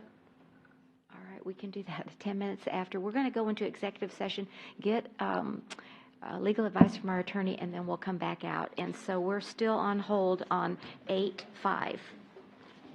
Okay.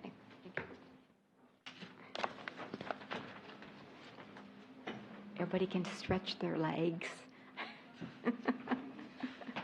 Okay.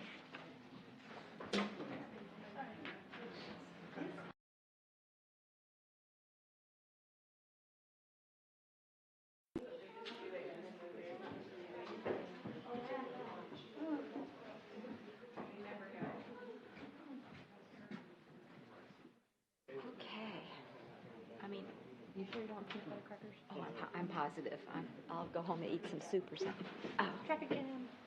I stayed home all day today and went through this packet, page by page by page. I was bored. I took care of my little grandbaby over the weekend. Oh, my God. It's quiet. When you reconvene, close the public hearing. Okay. Okay.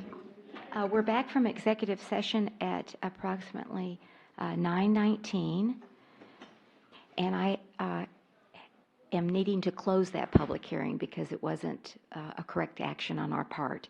But what I'd like to say is that based on our discussion in executive session, we need to pull this item from the agenda because at the request of the applicant, he wants to amend his SUP at a later date. And so there's no action, but that's just exactly what we're going to be doing, and we'll work with you on that. Okay, very good. You bet. Thank you. And appreciate everyone's patience. This is, like we said, a learning experience, and that was a good move on our part because we could figure it all out. Thank you. Then moving then to agenda number 8.6, presentation and discussion on the first reading of an ordinance of a request to continue the closure of Evers Road through the remainder of the construction of the Evers Road multi-culvert crossing project. And again, this is our first reading as required by the city charter. Ms. Pasolé, if you'll please read the ordinance. An ordinance of the City of Leon Valley City Council authorizing continued closures of Evers Road during the majority of the construction of the Evers Road multi-culvert crossing project. Okay, Ms. Moritz, thank you. If you'll begin, please. Thank you, Mayor and Council. So the purpose is to consider approval of an ordinance to allow our contractor, J3 Company, to leave the Evers Road closed through most of the remainder of the construction of the Evers Road crossing project. The demolition of the low water crossing on Evers Road at Hebner Creek began on January the 10th.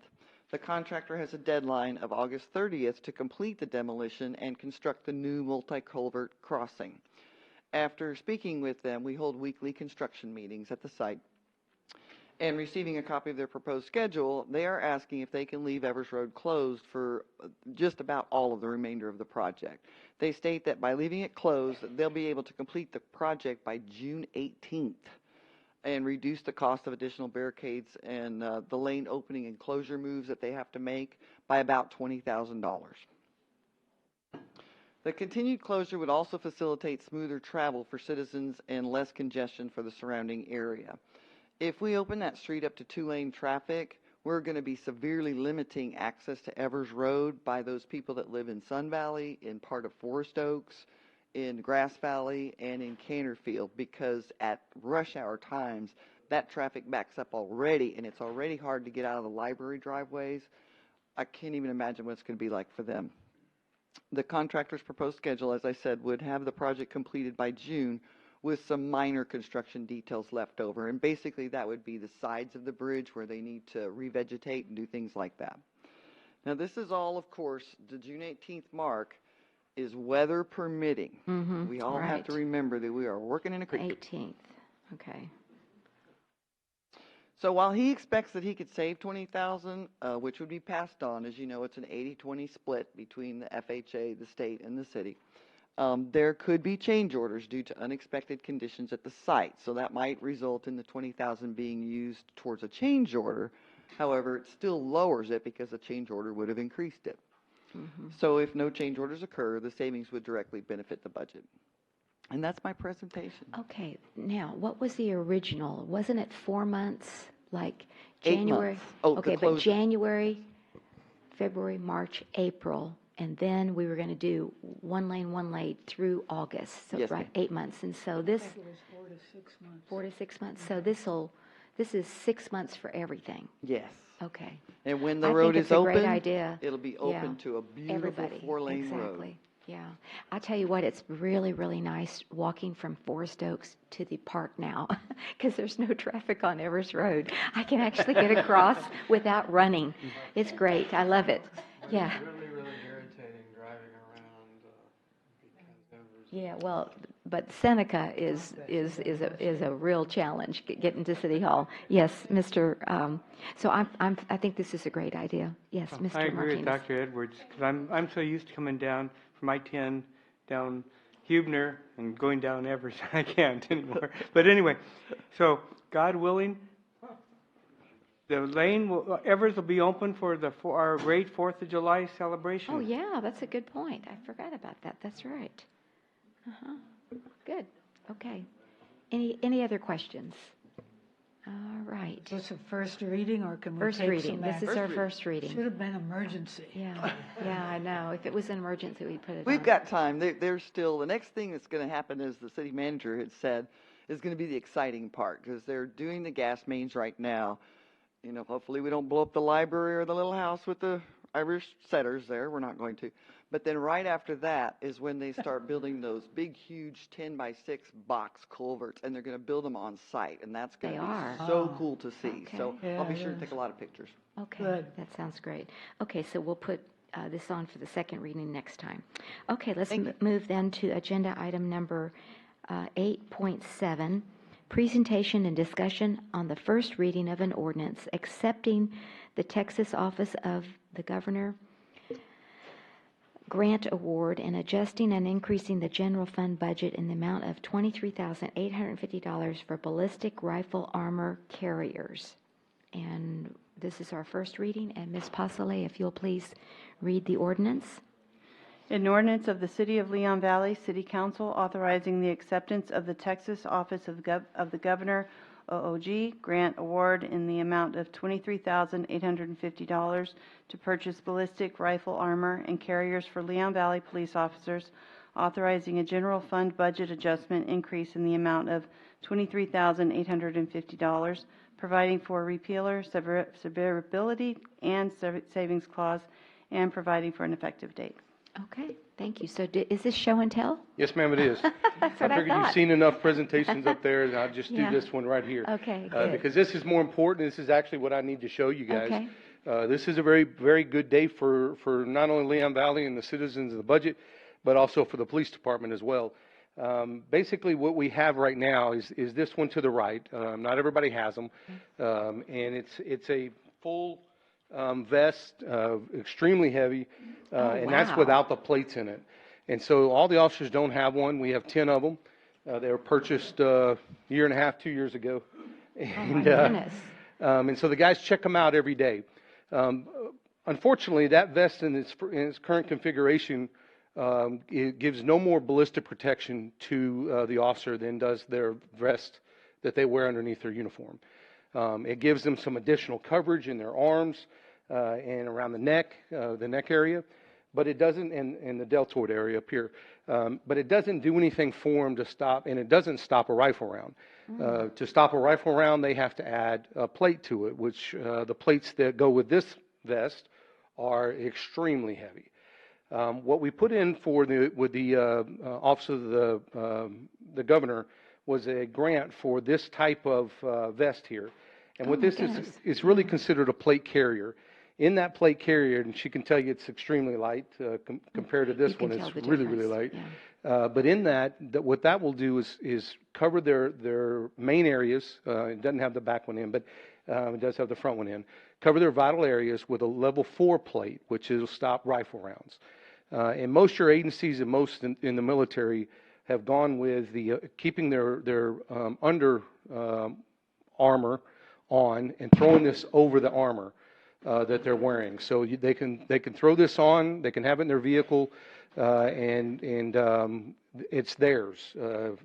We issue it to them, they keep it with them, and so we asked for 30 of them from the state. There's a big push to get these after the Dallas shooting a year and a half, 2 years ago, to give everybody the ability to have just a little bit of protection. But that covers all their vital organs. And so we got the grant. We applied for it, and we got the grant for $23,850. And we're asking today for the budget adjustment in that amount to accept the grant and go ahead and order the actual 30 sets for our officers. So I can go through the C. There's making sure that the resources and everything that we have, and doing everything we can to make sure that our budgets is kept on track, but also seeking out every opportunity so we don't spend the citizens' money. That's a big thing on the economic side. It will also make sure that our resources are used in an expeditious manner, and only dispersing that money when we absolutely have to. And we were definitely, it was on our radar to do this in the budget, and then we were able to get the grant, so we will not be asking for the city to pay for that. So there was no matching? No matching. Okay. Wow. 100% Very good. just And we're comes going to in. get 30 of them. We're going to get 30 sets, which comes with the actual plates for front and back. Okay. And the plates are the state-of-the-art best that you can buy. Will that be at least cover all of our officers, or will we still be short? No, ma'am. We'll have all our officers covered. And also, what it didn't show today, but it also comes with their magazine pouches and their first aid kit that you can have on it. So that it's modular. We can add to it. There's different things, but the ones we purchased has the magazine pouches and the first aid kit that went along with that. Okay. That set right there. Excellent. Thank That's you. terrific. Yes. Any questions? Mr. Martinez. If we've got a grant for this, what do we need a budget adjustment for? Just to increase. Yeah, Mayor, Councilor Martinez, you just need to increase your revenues. Yeah, that's all. Okay, Your budget so adjustment. it's revenue Just to show. zero. That's all it is. Okay. Just to show that we got it. Okay, anyone else? Okay, well, thank you. Congratulations. Thank I you, don't know ma'am. who wrote the grant, but send congratulations to whoever, or the Thank you, team that ma'am. did it. So thank you. We've just submitted 2 more. Okay, wonderful. right, good That's work. wonderful. Okay, let's move then to agenda item number 8.8, presentation and discussion on the first reading of an ordinance authorizing a budget adjustment to decrease, there we go, increase and decrease the FY 2017-2018 general fund budget in the amount of $1,840.25 to fund signage reimbursement to North Star Sports LLC located at 7007 Bandura Road. And again, this is our first reading by the City Council. Ms. Postley, if you'll please read the ordinance. Authorizing a budget adjustment to decrease the general fund of the City of Leon Valley, Texas municipal budget for fiscal year of 2017-2018 in the amount of $1,840.25 to provide funding for signage reimbursement to North Star Sports LLC located at 7007 Bandera Road. Thank you. Good evening and welcome, Ms. Kinsler, and if you'll begin your presentation, please. Yes, I think this will be the shortest one of the night. Thank you, Mayor, Council. So the history of North Star Sports is they're a business in Leon Valley. They were opened in 2016. They had a new signage reimbursement request. Their proposal is to install vinyl graphics to existing pylon. One is a 2-sided sign along Bandera Road, and I'll show you the area in a little bit. And the other one is to install a 1-sided sign to the front or the top portion of the building. The cost of the signage was $36,850. They requested half of the amount, so the total request was $1,840.25. Last week, or the week before, the project, last week, the project was vetted through the Economic Development and Community Development Advisory Group. And we have one of the members in the audience here, Mr. Profit, and they recommended they recommended funding this project. So those are what your signs would look like. The current location here, so the North Star Sports starts here, and then if you go, so it starts really right here, and it goes all the way to the end, so it's pretty lengthy. And there's no signage, as you can see right now. So I believe there would be a sign right here and right here. Bandera Road. That's right behind the Church's Chicken. And if you go to the next slide, there's the plaza sign, and then they would have that two-sided sign, I don't know, in one of these two. I just don't know which one. And so that's where the North Star sign would go. The signage reimbursement request is from the multi-property project. This applicant has not received an LVEDC grant, or did not receive an LVEDC grant in the past. Tenants who applied had written permission of the property owner.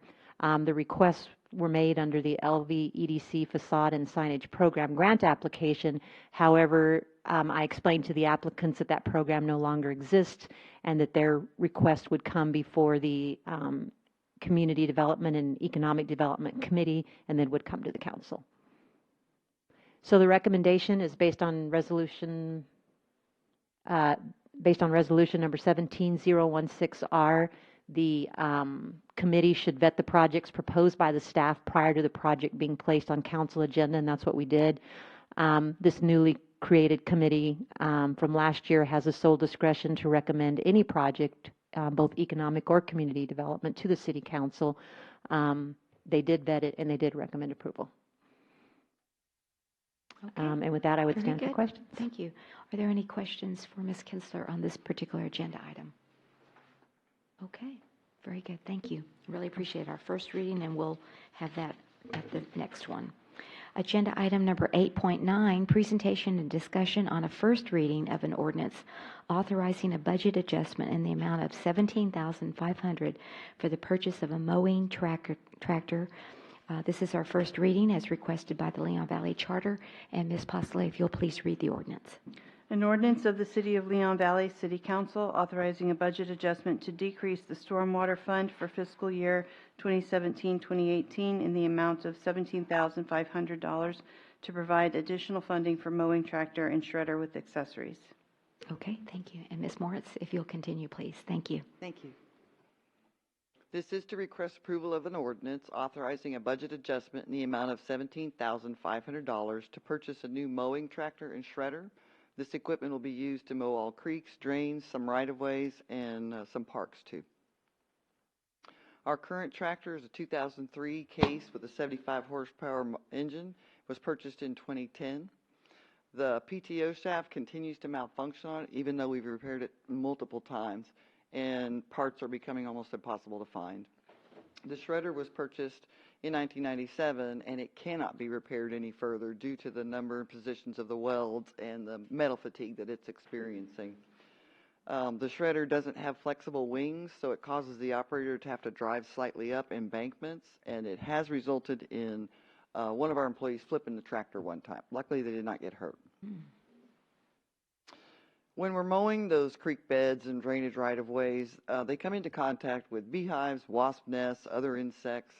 The actions themselves of the shredder kick up the dirt and the dust, and the guys come in with their safety glasses on. When they take them off, they look like raccoons because they're just covered in dirt, because the mowing usually takes place during the summer months. A fully enclosed tractor would prevent the crew member from being stung by any insects and from accumulating all that dirt and debris. It'll also give them relief from the heat because the enclosed cab would be air conditioned. Okay. The shredder is going to be one of those flex wing or bat wing types, so both sides of the shredder would flip up so that they can actually get the embankments without having to take the tractor sideways up the hill. And it's also going to improve efficiency by reducing the mowing time. To pull this shredder and navigate the creek beds, the mechanic recommended the purchase of a tractor with a minimum of 75 horsepower engine. This replacement tractor was budgeted in this budget here, but we had placed $30,000 in there. It was anticipated that we could find a used tractor and shredder at that price. We have looked everywhere.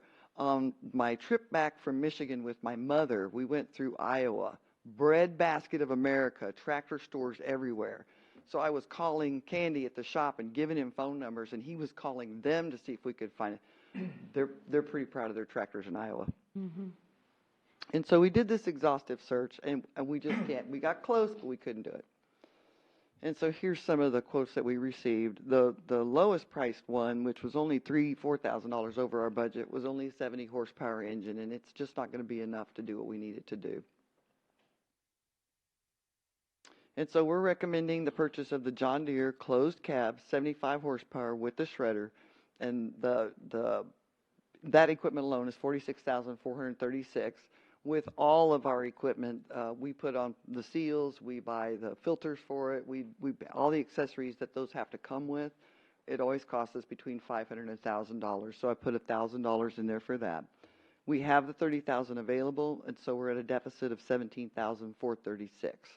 The money would be taken from the stormwater fund balance, and that's got, as of September 30th, the fund balance was at, I think it was $1 million. This item was presented to the Stormwater Advisory Committee, and they're in full support of the budget adjustment to purchase this tractor. And that concludes my presentation. Okay, thank you. Yes, Councilor Alcacer. What about Kubota? They're expensive.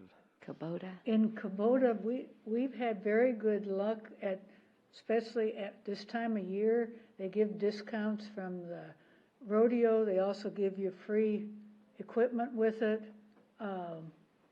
No interest. They have all kinds of goodies. And we did much comparison, and not in this specific, but similar. And they even took our old tractor in trade. Mm-hmm. Really? And wow. it was totally useless to us, but they were going to fix it up. That's why I would like you at least to check them out. You can before the second reading. I will try to do that before the second reading, but our purchasing agent plus our mechanic really did an exhaustive search to find something that wasn't so expensive. Most of the new tractors were running between $55,000 and $65,000 for what we need. So, but I will definitely look. Is this a new tractor? It's an upgrade from what we had. Did the 2010 not have an air conditioning? No, and it's open Okay, cab. so that's an upgrade right Yes. there. Okay. And what else was I going to say? Oh, well. I'm glad you're considering the safety and the good for the Oh, employees. I know what I was going to say.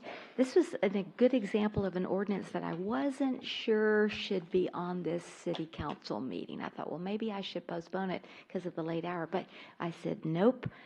Our citizens want mowed areas. You know, it's a real priority for our citizens, isn't it? Don't we get a lot of complaints about why hadn't this been mowed? So I said, oh, you got to have this piece of equipment. So anyway, all righty, moving on to the last agenda item. I can't believe it, 8.10. Well, not the last, second to the last. A presentation, discussion, and possible action on the Juvenile Curfew Ordinance Review and Renewal Ordinance, Emergency Ordinance. We only need one reading required. And Ms. Pasolay, before you present, would you please read the ordinance? Yes. An ordinance repealing and replacing the City of Leon Valley's Code of Ordinances, Chapter 8, Offenses and Nuisances, Article 8.02, Minors, Division 2, Curfew, to revise the times during which the curfew will be in effect, providing for a penalty, providing repeal or severability, and I made it to the last one. Did. Do you know how many times you say I know, it's terrible. severability? Severability? That That's thing, a and savings tongue clauses, twister. and providing an effective date. There you go. Now, that word just trips me up. I know. I'm sorry. I know. It's one of those legalese words. Severability. Severability. It's in every legal. I'll be It's in saying that every in my legal sleep document, tonight. it seems like. I see it all the time. Are you going to give the presentation, Chief? No, I will. Okay. I'm gonna beat She Ms. wants to- Kinsler's, and this is gonna be their fastest item tonight. Okay. The only reason this is on the agenda is every 3 years, you are required to review your ordinance. Mhm. There are no changes, but it did expire in December. Okay, So we that's do what I need, was we need to thinking we get had to this have one it. in so we can continue to enforce it. Okay, very good. So did everybody read it? And so the hours, no, you did change the hours, No, didn't ma'am. you? The hours are the same. Everything is staying the same. I thought they did, I thought the hours did change. Yes, they did. I'm sorry, they Uh-huh. did not inform me of that. Hey, 11. Chief, you want to take this from here? 11 instead of midnight, right. I would like to change one more, if we could. Okay. The kids in middle school don't get out until 3:20, and if you let them out at 2:30, they'll take advantage of that. And you say that they only have to stay in school till 2:30, and they're actually they get out like 3:40.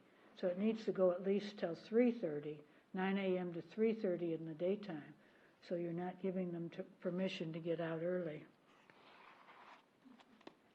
Okay. I don't think we're giving them permission, but we definitely couldn't enforce it if they're out there. She said 3:30. She said 3:30 for middle schools because 2:30 is too early. That's really more like elementary school, right? Yeah, they get out at 2:40 elementary. Okay. And then 3:40 and then 4:05 for the high school. But I just Anything think else? that since it's in there, that's, if we can do it, I would like to request that. You want to do the amendment to the 3:30 instead of 2:30 for the daylight hours. Make the motion, that's what I was saying. When you make the motion, just amend it. Okay. Okay, Are we any doing other this as an questions? emergency? Yes, so and one so we reading? can go Okay. ahead and vote on it. All right, any other questions on this ordinance? If not, then Ms. Alcacer, Councilor Alcacer will make the motion, please. I make a motion that we adopt the ordinance as presented regarding the juvenile curfew, except for adding the daylight hours, extending it to 3:30 instead of 2:30. Second. Okay. No, just anybody. That's okay, yeah. All right, we have a motion by Councilor Alcacer and a second by Councilor Jordan to renew the juvenile curfew ordinance, adding the daylight hours from 2:30 to 3:30 as the curfew. Any further discussion? All those in favor say aye. Aye. Any opposed? The motion does carry. All right, moving then to agenda item number 9, citizens to be heard. It's 9:45. Anyone here that would like to address the council at this time? Ms. Baldridge is thinking about it. Okay, all right. Going once, going twice. All right, we will move then. There's no citizens to be heard at this hour. And if there's no objection, then, yes. Miss. Yeah, we already voted. We already voted with the amendment. I just wanted to let you know that all the ordinances that you approved tonight will be in the next ECHO, and that's when they become enforceable. So that's always the case, but you're going to have a huge list of them in the next ECHO. And with any penalty ordinance, it's enforceable once it's published. And the three of us have been discussing this a little bit during the meeting. We will try to streamline this next month or next meeting so that you and I aren't repeating the same thing. Yeah, that's, you and I had talked about it, but I guess we didn't get the word to you. Yeah, okay. Oh. That sounds good. I guess not. No, that's all right. No problem. I don't mind reading, but it's kind of silly for us to both, if it's basically saying the same thing, so. I was just gonna say that actually the law requires either me or her to read the caption or the ordinance. Mhm. So, you know, we can talk about it later. Yeah. But you We'll be glad to do that. we'll Yeah, we'll talk You it. can breathe. I can breathe? Uh-huh, Oh, but so I like on to occasion. talk, you know, so, unfortunately. I'm Okay. sorry. That's all right. You're taking away my job after all these years, you know? No, just Okay. on those. Just on those. Okay, so With that said, thank y'all for coming. We enjoyed your presence and your participation, and if there's no objection, move to adjourn at 9:45 on April the 6th, and we'll see you at the next city council meeting. Did I say April? February the 6th, it's too late. And we'll see you at on February 20th. I better stop. Okay. Good evening. I said April. Man, I didn't. These are all yours, Chris. Yes. It seems like April. That's right.